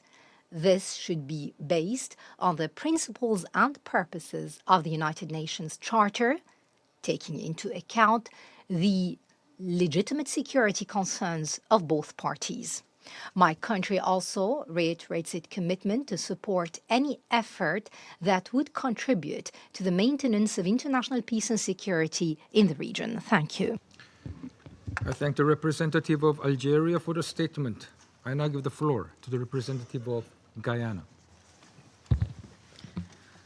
Thank you, Mr. President, for convening today's meeting at the request of Estonia, following the unauthorized entry into its airspace of 3 armed fighter jets reportedly belonging to the Russian Federation. I also thank ASG Janša for his briefing and welcome the participation of the Minister of Foreign Affairs of Estonia and other ministers and high-level officials in this meeting. Mr. President, Guyana has taken careful note of the letter dated 20th of September from the permanent representative of Estonia, in which he asserts that this was the 5th violation of Estonia's airspace by the Russian Federation, marking a dangerous escalation and the most serious violation thus far. We have also taken note of the public statement issued by the Russian authorities denying that the 3 jets violated Estonia's airspace. Saturday's incident appears to follow a pattern of similar events in the region that are unfolding in the context of the ongoing armed conflict in Ukraine. When this council met last week to address a similar incident in Poland, we affirmed that the violation of a country's airspace is a serious breach of its territorial integrity and a violation of international law. We also agreed on the need for de-escalation and for the states involved to establish the facts and act responsibly to avoid any further escalation of an already dangerous situation. Today, as we confront another allegation of incursion by the Russian Federation, I would like to stress the following 2 points. First, as we did last week, Guyana calls for restraint and de-escalation, and for the facts surrounding this recent incident to be thoroughly clarified. Given that there have been similar incidents in the recent past, it is reasonable to assume that they will continue to occur unless appropriately addressed. In this respect, we underscore the need for the Security Council to have access to detailed and verifiable information regarding the incidents and encourage the relevant parties to cooperate with the United Nations toward that end. Secondly, Guyana recalls the legal obligation of all UN member states to comply strictly with international law, including the provisions of the United Nations Charter and Security Council Resolution 2788. Mr. President, members of the Security Council have a collective responsibility to find ways and means of preventing disputes from escalating, including through diplomatic efforts, and must apply the tools provided in the Charter and relevant conventions for the peaceful settlement of any dispute between states.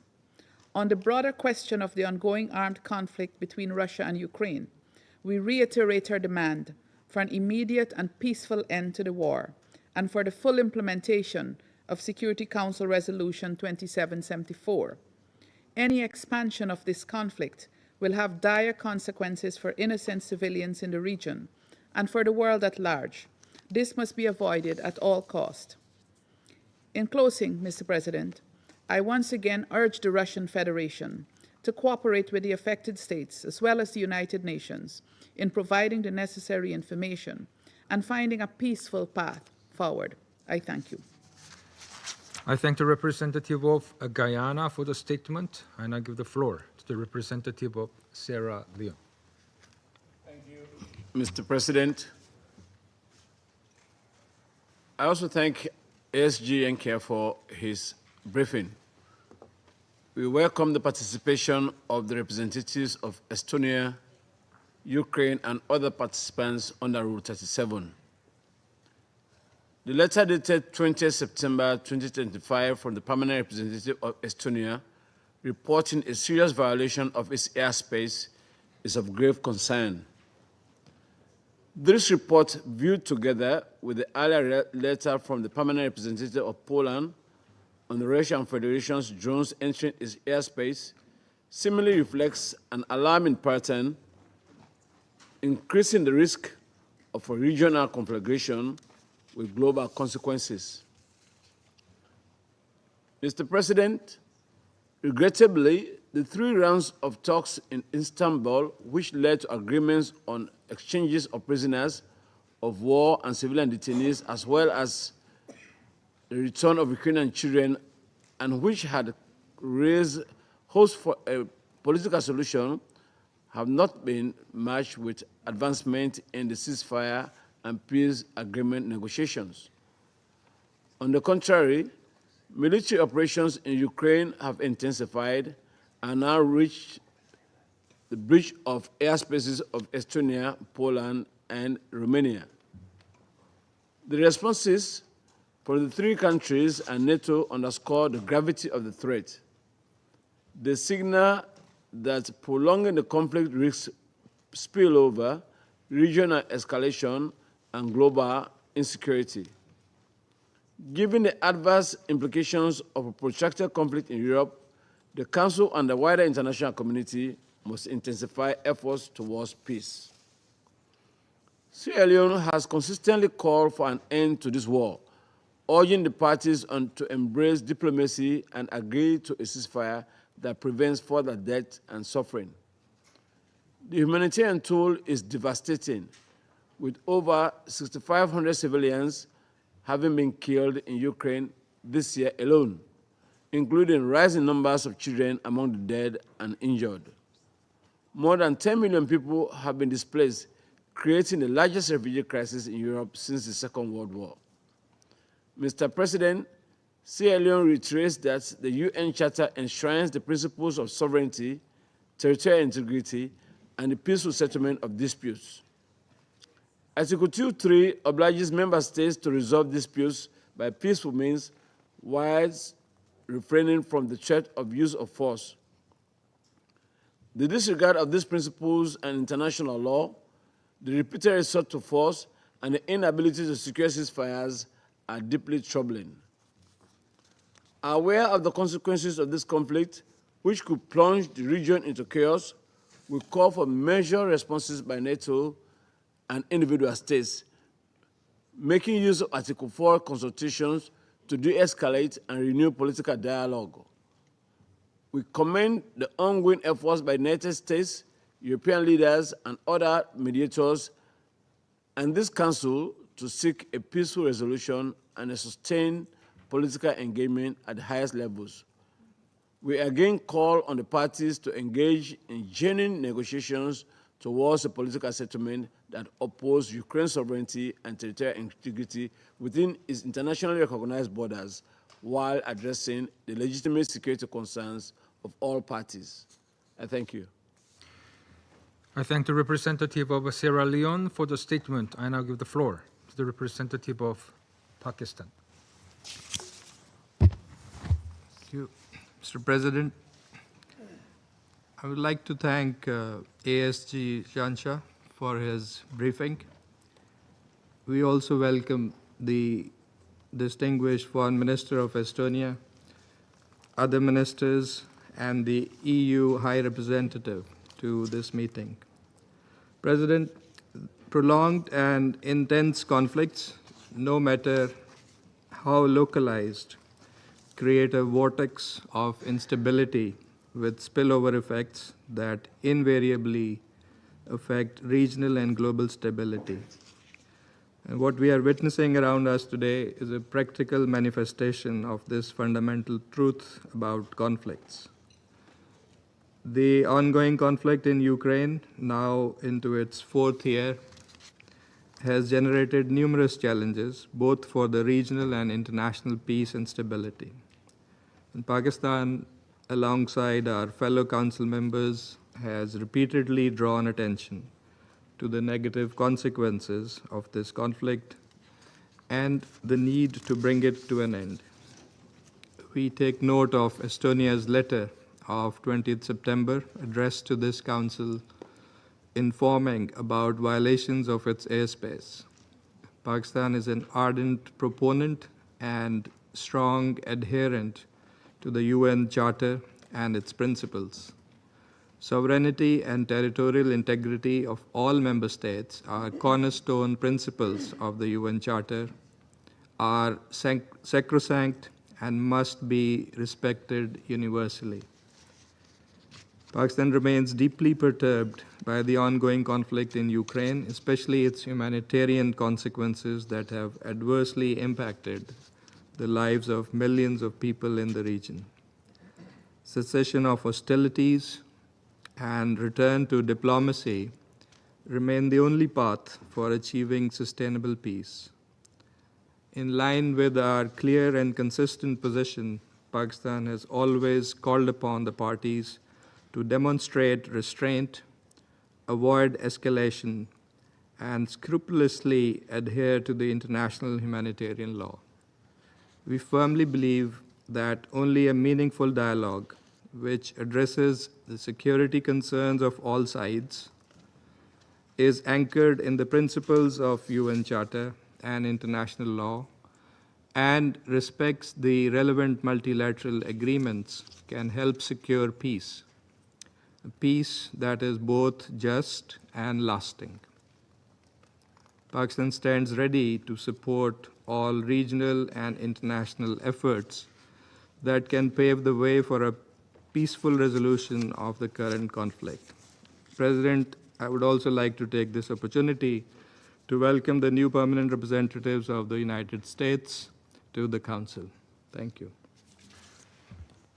I thank the representative of Pakistan for the statement. Before giving the floor to the United States, I'd like to welcome the new permanent representative of the United States, Ambassador Michael Waltz, to the Security Council. We look forward to working closely with you in the coming days. You have the floor. Well, thank you, Mr. President, and it is very good to be with you and this esteemed body for the first time.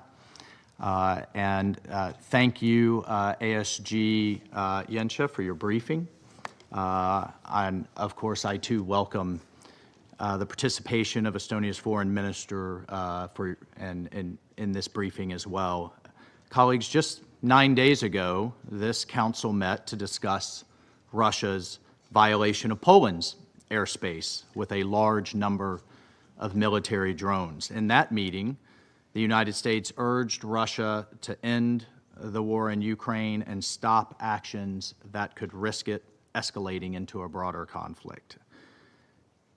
Instead, on September 19th, Russia again violated the airspace of a NATO member when 3 armed military aircraft flew 10 nautical miles into Estonian airspace, coming within 15 miles of the Estonian parliament. And as we said 9 days ago, the United States stands by our NATO allies in the face of these airspace violations, and I want to take this first opportunity to repeat and to emphasize the United States and our allies will defend every inch of NATO territory. Russia must urgently stop such dangerous behavior.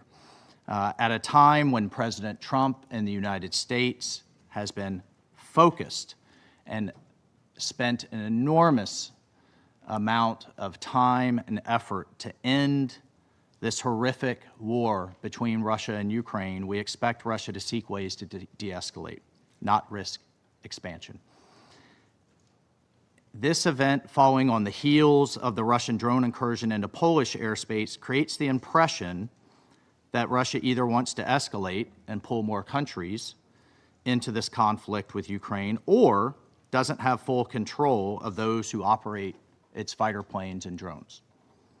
So either scenario is very disconcerting, given that Russia is obviously a nuclear power with global reach. And so I once again urge Russia as a permanent member of this council to uphold international peace and security, to respect the sovereignty of its neighbors, to cease violating their airspace, and I call on Russia to negotiate directly with Ukraine to end that war. I thank you, and I very much am honored and look forward to working with each of you. Thank you, Mr. President. I thank the representative of the United States for the statement. I shall now make a statement in my capacity as the representative of the Republic of Korea. To begin, my gratitude goes to ASG Yensha for the statement. Colleagues, the Republic of Korea is seriously concerned by the most recent in a series of deeply alarming incidents, this time impacting the territorial integrity of Estonia. On Friday, we were dismayed by reports of fighter jets from the Russian Federation violating Estonian airspace and remaining there over the Gulf of Finland for a total of 12 minutes. We note that this incident led to some countries responding by scrambling their jets in yet another troubling event over European territory. This once again appears to represent a significant breach of the sovereignty of United Nations member state, which could further threaten European and international security and simultaneously erode diplomatic efforts to end the war in Ukraine. Friday's incidents in the Estonian skies represent just the latest occurrence in a series of concerning actions, following the recently reported Russian drone breaches of Poland and Romania. Colleagues, at this Council's 12th September meeting, in response to the violation of Poland's territorial integrity, my delegation warned that this incident was a resounding wake-up call and could mark a dangerous turning point. One, where the war in Ukraine may no longer be able to be contained, instead spreading incrementally and insidiously further into Europe. Today, we reiterate our expanding concern over yet another seeming escalation. This incident suggests a troubling pattern that could proliferate and interconnect, raising the risk of grave miscalculation over even miscommunication. And it vividly illustrates the urgency of decisively ending this war. Colleagues, we remind once again the Security Council of Russia and the DPR case ongoing unlawful military cooperation, which violates multiple Security Council resolutions and directly threats peace and security in Europe and Asia. It must stop immediately. In conclusion, alongside the international community, the Republic of Korea continues to support diplomatic efforts to bring about lasting peace in this region. And I resume my functions as President of the Council. I now give the floor to His Excellency Mr. Margus Charkuna, Minister for Foreign Affairs of Estonia. Your Excellencies, thank you, President. Please allow me to thank the Presidency for convening the Security Council meeting at such a short notice. And I also would like to thank ASG Jensa for his valuable briefing. Ladies and gentlemen, what brings us here today is alarming. On 19 September 2025, 3 armed Russian MiG-31 fighter jets deliberately entered Estonian airspace in violation of our territorial integrity.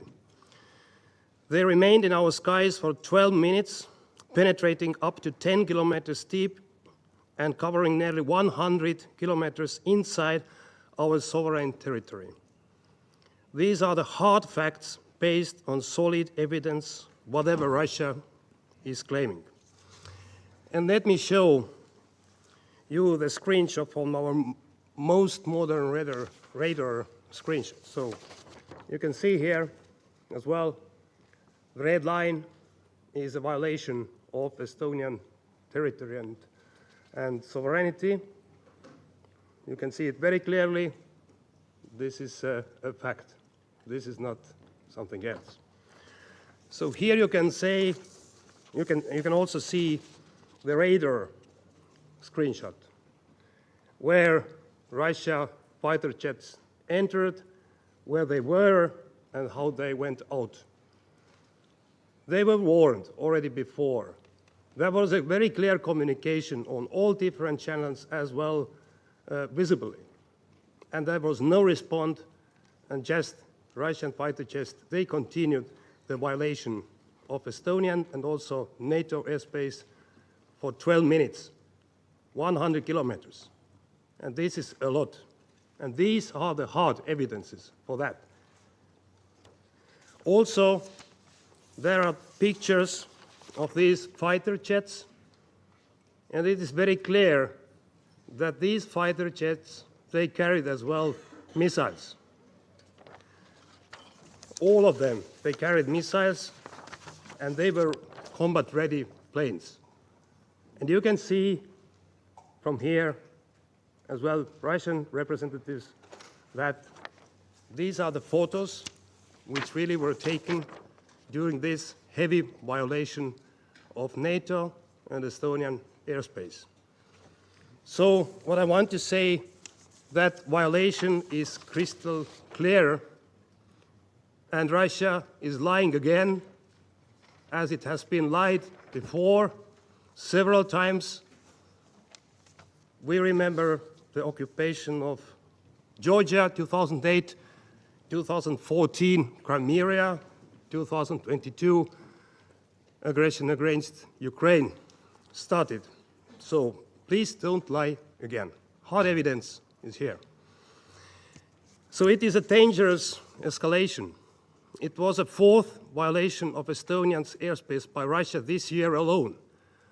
By this one was deeper, longer, with 3 armed aircraft simultaneously and just minutes flight time away from Tallinn, our capital. I want to recall that member states' sovereignty and territorial integrity on land, at sea, and in the air must be respected at all times. So this was yet another reckless and flagrant violation of the United Nations Charter and of international law by our neighbor. We are here today because this violation of our sovereignty and threat of use of force concerns not only Estonia, but the entire international community. The 19 September incursion was not an isolated act, but part of a broader pattern of Russian provocations against its neighbors, while the permanent member of the Security Council continues its full-scale war of aggression against Ukraine. On 9th of September, Russia presently violated Poland's borders by sending 19 drones into Poland's airspace.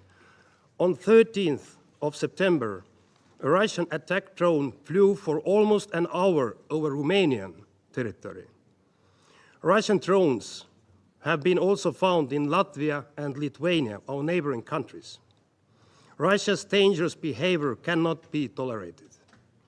To do so would seriously undermine not only the United Nations Charter and the international law, but would set very dangerous precedent, encouraging further aggression, fueling regional and global tensions, and ultimately endangering global peace and security. Ladies and gentlemen, for the first time in 34 years since Estonia joined the United Nations, we were obliged to ask the presidency to convene this meeting in the spirit of the preventive diplomacy and in order to stop immediately attempts at further escalation by Russia. We use this occasion to call again on the Russian Federation loud and clear to cease, without delay, its war of aggression against sovereign Ukraine and to abide by the obligations enshrined in the Charter of the United Nations. We call on Russia to end all provocations and threats against its neighbors' sovereignty and territorial integrity. The international community must stand firm in demanding an end to these blatant breaches of the United Charter in order to prevent further escalation and to ensure international peace and security.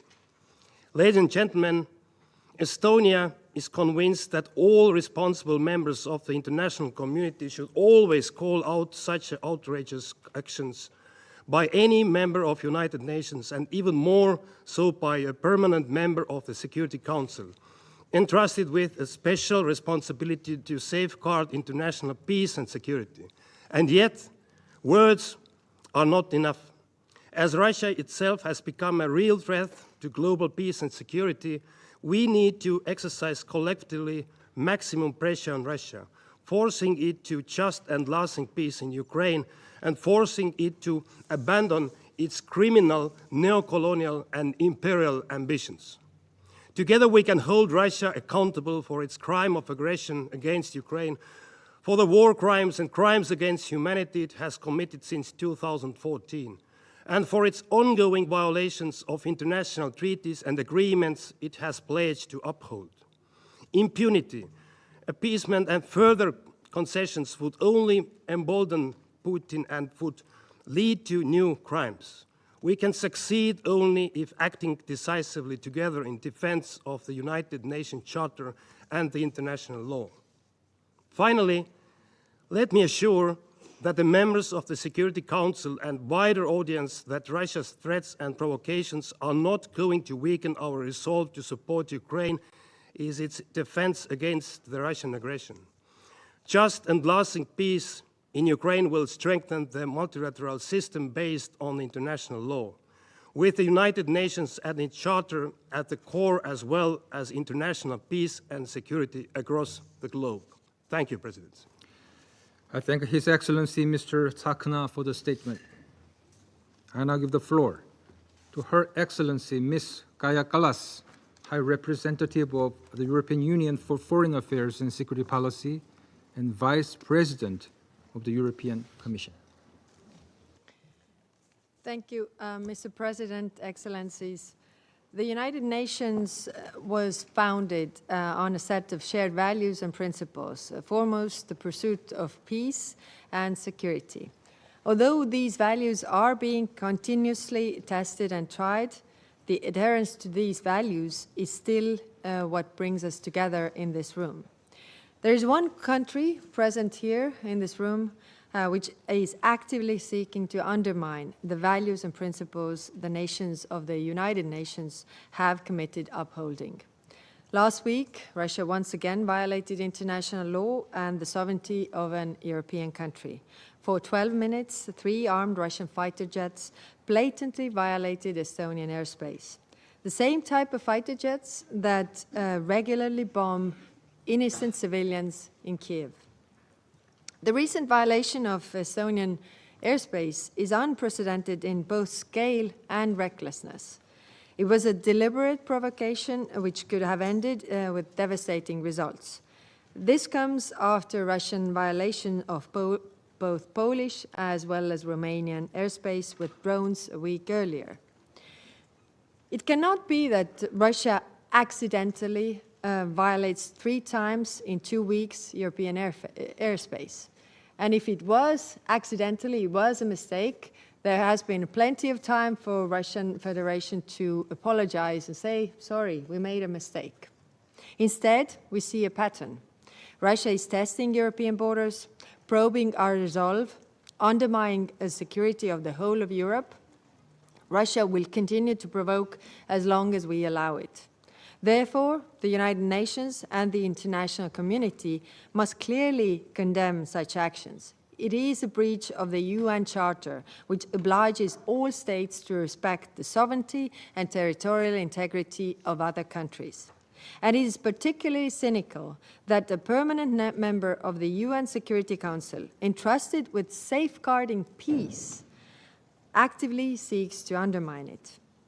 Russia's aggression against Ukraine continues, and now it is extending provocations against the European Union members. Russia hopes that it might force us to draw our focus away from supporting Ukraine and focus solely on our own security. Well, let me be very clear. European security starts with Ukraine. And any provocation against EU member states will only strengthen our resolve to support Ukraine. I say this openly to Russian representatives in this room. Your government's actions are reckless, dangerous, and go against the very principles of the United Nations. Our response is united and firm. First, we stand in full solidarity with Estonia, Poland, and Romania. Second, we collectively condemn Russian sovereignty violations. And third, the European Union will continue to help strengthen European defense and deterrence together with NATO. And fourth, for every test or every violation of our security, our resolve to support Ukraine grows. Russia cannot be allowed to normalize such behavior. International law is not optional. The sovereignty and security of one member state is sovereignty and security of all. I call on you to condemn Russia's violation of Estonia's airspace. Thank you. I thank Her Excellency Ms. Kallas for the statement, and I give the floor to His Excellency Mr. Radoslav Sikorski, Deputy Prime Minister and Minister for Foreign Affairs of the Republic of Poland. Mr. President, Excellencies, this Emergency Security Council meeting has been called because a mere week after Russia sent drones into Poland, 3 Russian MiG-31 fighter jets with their transponders off entered Estonian airspace without authorization and lingered for 12 minutes. On the same day, 2 Russian fighter jets violated the security zone over the Polish drilling platform in our economic zone in the Baltic Sea. If these were accidents, why not immediately acknowledge them and apologize? We have given Russia a pass in the past in such circumstances. But we have not heard any apologies, only lies. Together with the intensification of attacks on Ukraine, they seem to be an eloquent comment on, quote, moving from confrontation to dialogue, end quote, promised by Vladimir Putin in Alaska. These breaches of airspace are suspect because they are an escalation of hybrid war which Russia has waged against the West for years. Murders of politicians, journalists, human rights defenders and defectors, cyber attacks against hospitals and financial institutions, arsons, including in Poland, UK and Lithuania, postal packages containing incendiary devices all over Europe, including Germany, attacks on Ukrainian embassies, in addition to standard espionage and disinformation. Excellencies, this Council has a responsibility to send a clear message that such provocations will not be tolerated. It must stand in solidarity with Estonia, Romania, Poland, and all nations whose sovereignty is threatened by systemic Russian aggression. To the representatives of Russia, I have this to say. We know you don't care for international law and you are incapable of living in peace with your neighbors. Your insane nationalism contains a lust for domination that will not cease until you realize that the age of empires is over and that your empire will not be rebuilt. Every drone strike by the heroes of the armed forces of Ukraine, may God bless them, brings this day closer. Your 3-day special military operation can't even conquer Donbass for 10 years now. But the potential for criminal, catastrophic Russian mistakes is still there. By ordering mobilization in 1914, you precipitated the start of World War I, which bled Europe white and led to your Bolshevik Revolution. By signing the Hitler-Stalin Pact, you helped launch World War II, the bloodiest in history. By Sovietizing Central Europe, you caused the Cold War. Don't start another one. We are peaceful democracies who have studiously avoided actively joining your attempt to reconquer Ukraine. But we will not be intimidated. I have only one request to the Russian government. If another missile or aircraft enters our space without permission, deliberately or by mistake, and gets shot down and the wreckage falls on NATO territory, please don't come here to whine about it. You have been warned. Thank you. I thank His Excellency Mr. Sikorski for the statement. I now give the floor to His Excellency Mr. Johann Vadeful, Federal Minister for Foreign Affairs of Germany. Mr. President, 12 minutes. 12 minutes in which 3 Russian fighter jets brazenly ventured into Estonian airspace. 12 minutes in which they made their way almost to the Estonian capital, to Tallinn. What happened early Friday morning marked a further dangerous escalation by Russia. The incursion came just over a week after more than 20 Russian drones had entered Polish airspace. Once again, in Estonia, Russia violated, without any provocation, the territorial integrity of one of its neighbors, and thus one of the fundamental principles of the UN Charter. We condemn this grave violation of international law. This is not the behavior of a state seeking to preserve global peace and security, but one of recklessly disregarding international norms. Together with our partners, Germany stands firmly in solidarity with Estonia. We stand together against those who seek to use military coercion to undermine our sovereignty, freedom, and solidarity.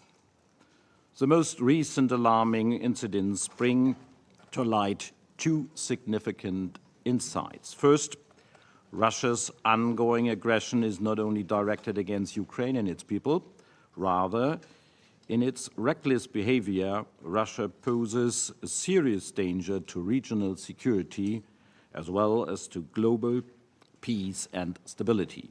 Second, there were many initiatives for negotiations, most recently under the strong leadership of the United States. Ukraine is ready to engage and has repeatedly offered an immediate and unconditional ceasefire. Nonetheless, Russia has repeatedly chosen not only to continue, but to intensify its aggression. This must end. Let there be no doubt, reckless provocations will not work. This is not just a problem for Russia's immediate neighbors. This is a problem for all of us, united here in our commitment to the UN Charter and its principles. Germany stands for these principles. Russia does not. We will not rest until a sustainable and just peace in Ukraine is achieved, a peace that is rooted in the principles of the UN Charter and negotiated with Ukraine sitting at the table. An unconditional ceasefire is urgently needed to stop the bloodshed and to lay the foundation to build trust for sincere negotiations.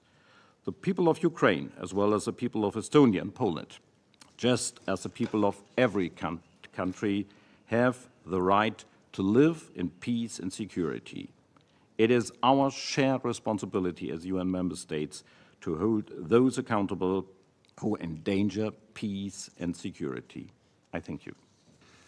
I thank His Excellency Mr. Vade for the statement. I now give the floor to His Excellency Mr. Andrei Sybiha, Minister for Foreign Affairs of Ukraine. Thank you for organizing this important meeting. Just 10 days ago, this Council held an emergency meeting requested by Poland after being intruded by 2,000 Russian drones. Today, we are meeting at the urgent request of Estonia after 3 Russian jets violated its airspace. What's next? Which other emergency meeting will we have to hold in the coming weeks? Who will be the next country dealing with Russia's provocations? None of these developments were accidental. No, Moscow does this on purpose. A country occupying a permanent seat in this council is destroying international peace and security it is supposed to maintain. The logic is simple. Russia escalates to force everyone to play by its rules. It wants to impose the law of the jungle upon everyone, might make right. Our goal is the opposite. We must make Russia play by our rules. We have such rules accepted by everyone. They called the UN Charter. It is important that existing tools to be in the Security Council meeting or invocation of NATO Article 4 are actively used. However, political action should be backed by strong practical steps. Weak or late responses will only encourage further aggression. Europe is not at war with Russia, but Russia is at war with Europe. And the only way to safeguard peace is to respond with strength and unity. The best way to prevent a larger war in Europe is to increase support for Ukraine. If you help us end this war sooner with respect to the UN Charter, Russia will not expand it to other nations. Mr. President, a strong response means that a threat should not be escorted neither for 12 minutes nor for 1 minute. It should be neutralized. We reiterate our readiness for air defense integration. This is our European sky over Ukraine and other European nations.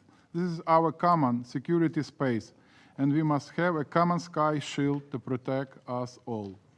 Ukraine is the only country in the world countering regular massive air attacks of more than 500,000 drones and missiles, and we are ready to share experience and join forces. An integrated European air defense system combining intelligence, early warning, and active interception is essential. We have the capabilities, experience, and alliances, but action must be decisive, adequate, and swift. Other elements of a strong response include devastating sanctions, pressure on, and strong deterrence packages for Ukraine. The Russian war machine can only be stopped through strength, not weakness. Wait and see is not a strategy. Let's abandon wishful thinking. Russia poses an existential threat to Europe, and it will not disappear if we close our eyes. Ukraine has learned many bitter lessons in the past. What we now see in Poland and Estonia reminds of how Russian aggression against Ukraine started. Hybrid attacks and escalation, unmarked soldiers, violations of state border, and other steps. We can see this pattern repeating, but in another forms. The only effective way to counter this escalation is to respond with strength and unity. In conclusion, we reiterate that aggression against any European nation threatens the security of all. Only united action can prevent escalation and preserve peace in Europe. We stand in solidarity with our friendly Estonia, with the Estonian government and people, and we are ready to contribute to our shared security. Thank you. I thank His Excellency Mr. Sibiha for the statement. I now give the floor to Her Excellency Mrs. Oana Silvia Toiu, Minister for Foreign Affairs of Romania. Mr. President, thank you for this opportunity to take the floor at this emergency meeting of the UN Security Council, where we meet again to defend the principles of sovereignty and territorial integrity. I also want to thank Assistant Secretary General Miroslav Jenka for his briefing. Outside the Council chamber, our conversations focus on the UN80 and the importance of fundamental principles enshrined in the UN Charter. It is dismaying that one permanent member of the Security Council is out of sync and blatantly violates these principles. Russia has repeatedly violated the sovereign airspace of European countries. Now it is Estonia. Last week it was Romania. Before that, Poland. In the case of Romania, in most of these cases, there were involved drones of Iranian origin. We strongly condemn Russia's reckless and dangerous behavior, which directly endangers even more international peace and security. We stand together with Estonia, Poland, and our partners and allies in rejecting such behavior and defending key principles of the Charter and international law. Today, I speak on behalf of Romania. We are the country with the largest border with Ukraine of all its peaceful neighbors, and one of the countries whose sovereign airspace was tested by Russia on various occasions since its war of aggression against Ukraine. At the same time, the war triggered by Russia might affect security in the Black Sea, unless, together with our neighbors, together with our international partners, we invest in defensive and early warning instruments, such as common maritime security approach, both within the European Union, among the Black Sea participants, and NATO. We need to address the insecurity in this key region of Europe with global relevance that affects maritime security, commercial shipping lanes, both regionally and globally, as well as access to vital goods to world markets, including grains, key commodities, and food supplies. Even a perceived lack of reaction from the international community, especially this Council, might encourage future provocations, but we can also do the opposite and discourage them. We need to firmly reject, once and for all, this unjustified and unprovoked aggression against Ukraine. We all want peace, but that also means that we need strength, and strength is achieved together. Mr. President, within the international community, most of the world nations are aligned to the need to protect the principles of the UN Charter. We join previous speakers' call to Russia to stop all provocations and threats against the sovereignty and territorial integrity of other states. Russia should not be emboldened to continue such behavior. In this context, my government welcomes the efforts undertaken by the United States, the European Union, and world leaders to put an end to Russia's war of aggression, and especially respects the effort of Ukraine, and we stand together for peace. Action is of essence now. Thank you, Mr. President. I thank Her Excellency Mr. Stoyu for the statement, and I give the floor to His Excellency Mr. David Van Hill, Minister for Foreign Affairs, Minister for Asylum and Migration of Kingdom of the Netherlands. Thank you, Mr. President, and I have the honor to speak on behalf of the Benelux countries, Belgium, Luxembourg, and my own country, the Kingdom of the Netherlands. The Benelux countries welcome that the Council urgently addresses these unprovoked violations of Estonian airspace. We condemn these violations in the strongest possible terms. It is yet another clear and unacceptable violation by Russia of the territorial territory of a sovereign nation. And this is not an isolated incident. It cannot be ignored. It has been less than 2 weeks ago that in this very Council you discussed the violation of Polish airspace. And we are, unfortunately, seeing a wider pattern of Russian provocations against its neighbors while Russia continues its full-scale war of aggression against Ukraine. This incident demonstrates that if Russia's aggression remains unchecked, it is bound to repeat itself. We call on this Council and all Member States to make clear that this reckless behavior is not only unacceptable, but also presents clear risks to peace and security. It is imperative that we all protect the UN Charter and international law, and the territorial integrity and sovereignty of all nations must be respected. These are the cornerstones of 80 years of the United Nations. The Benelux countries will defend these principles, standing shoulder to shoulder with Estonia. The path to peace is clear. The Russian Federation needs to end its war of aggression in Ukraine and choose the path of meaningful negotiations for a comprehensive, just, and lasting peace. And all the members of this Council and all UN member states have a responsibility to play their role in safeguarding global stability. That means holding Russia back from further destabilizing international peace and security in the interest of us all. Thank you, Mr. President. I thank His Excellency Mr. Van Hill for the statement. I now give the floor to Her Excellency Ms. Maria Malmö Schnenegaard, Minister for Foreign Affairs of Sweden. Thank you, President. I have the honor to deliver this statement on behalf of the 5 Nordic states, Denmark, Finland, Iceland, Norway, and my own country, Sweden. President, the Nordics condemn Russia's serious violation of Estonian airspace and thus of its territorial integrity on the 19th of September. The Nordics stand in full solidarity with Estonia. Like our Baltic friends, the Nordic region shares a long border with Russia. We are deeply concerned about Russia's lack of respect for the territorial integrity of its neighbors. By violating Estonian airspace, Russia has again shown its reckless and lawless behavior. Not even 2 weeks ago, the Security Council convened in another emergency session following Russia's violation of Poland's airspace.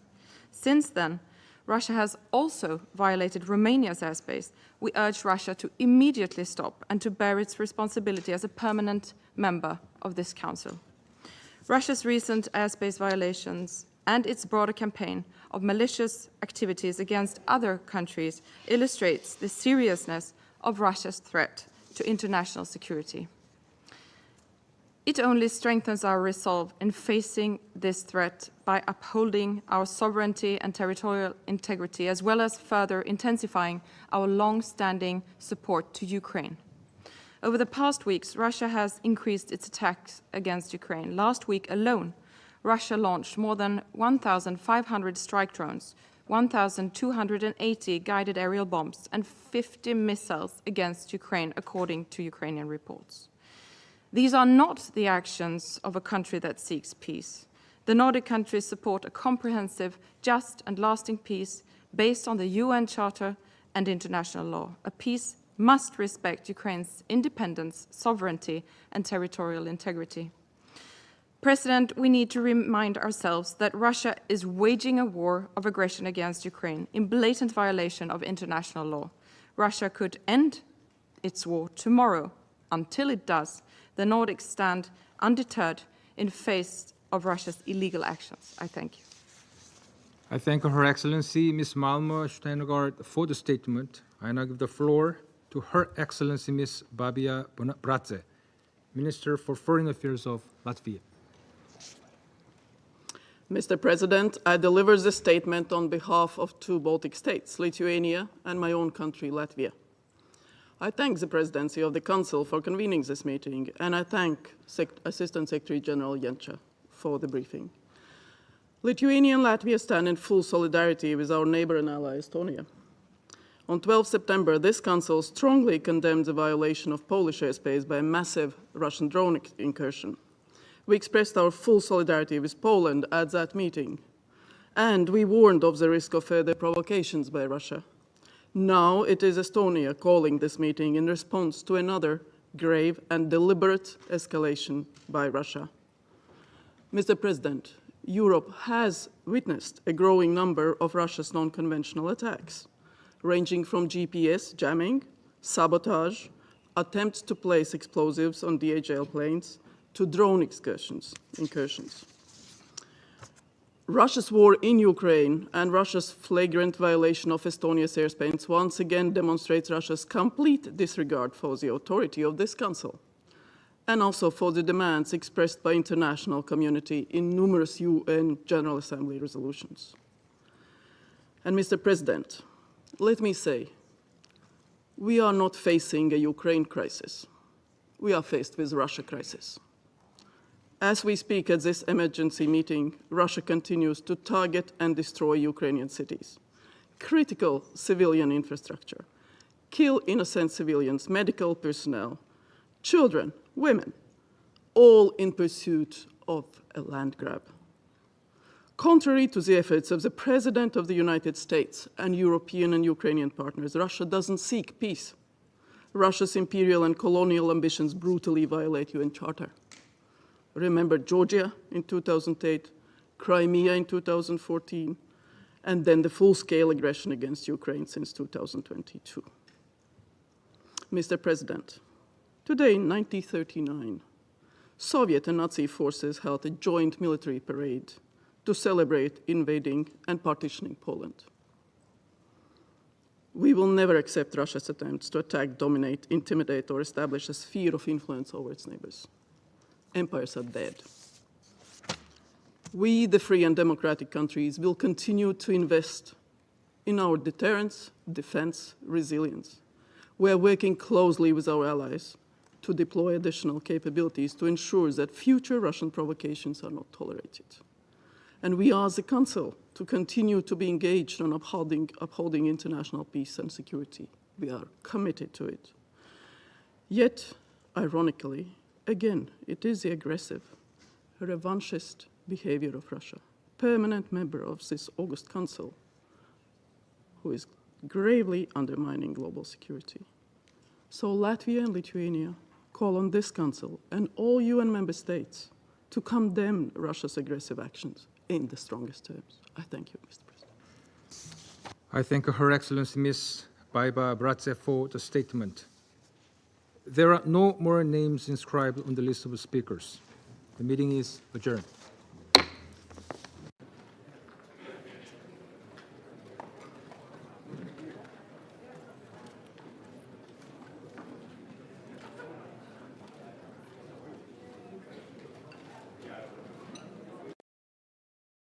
progress that has been achieved over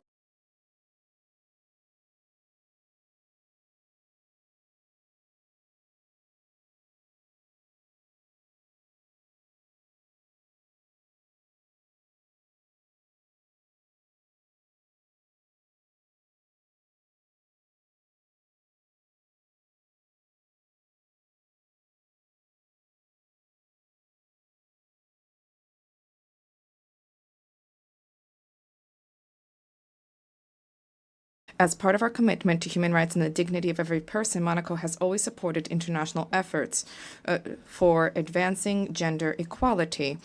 Both on our soil and through international cooperation, the Principality has been working proactively to promote girls' access to education, women's economic empowerment and independence, as well as the fight against all forms of violence, including in conflict and crisis contexts. The Monegasque Committee for the Protection and Promotion of Women's Rights was established in 2018. Today, this is the cornerstone for mobilization and awareness at the national level. The government of our Principality is working closely with UN agencies such as UN Women and its Sport for Generation Equality framework, which recognizes the role of sports as key leverage towards social transformation. Monaco is proud of supporting this initiative. We believe that sports should be an engine for empowerment, for respect, and for solidarity. UNICEF and UNFPA are also key partners for our action through tangible projects. So these partnerships help to anchor the principles of the Beijing Declaration in action.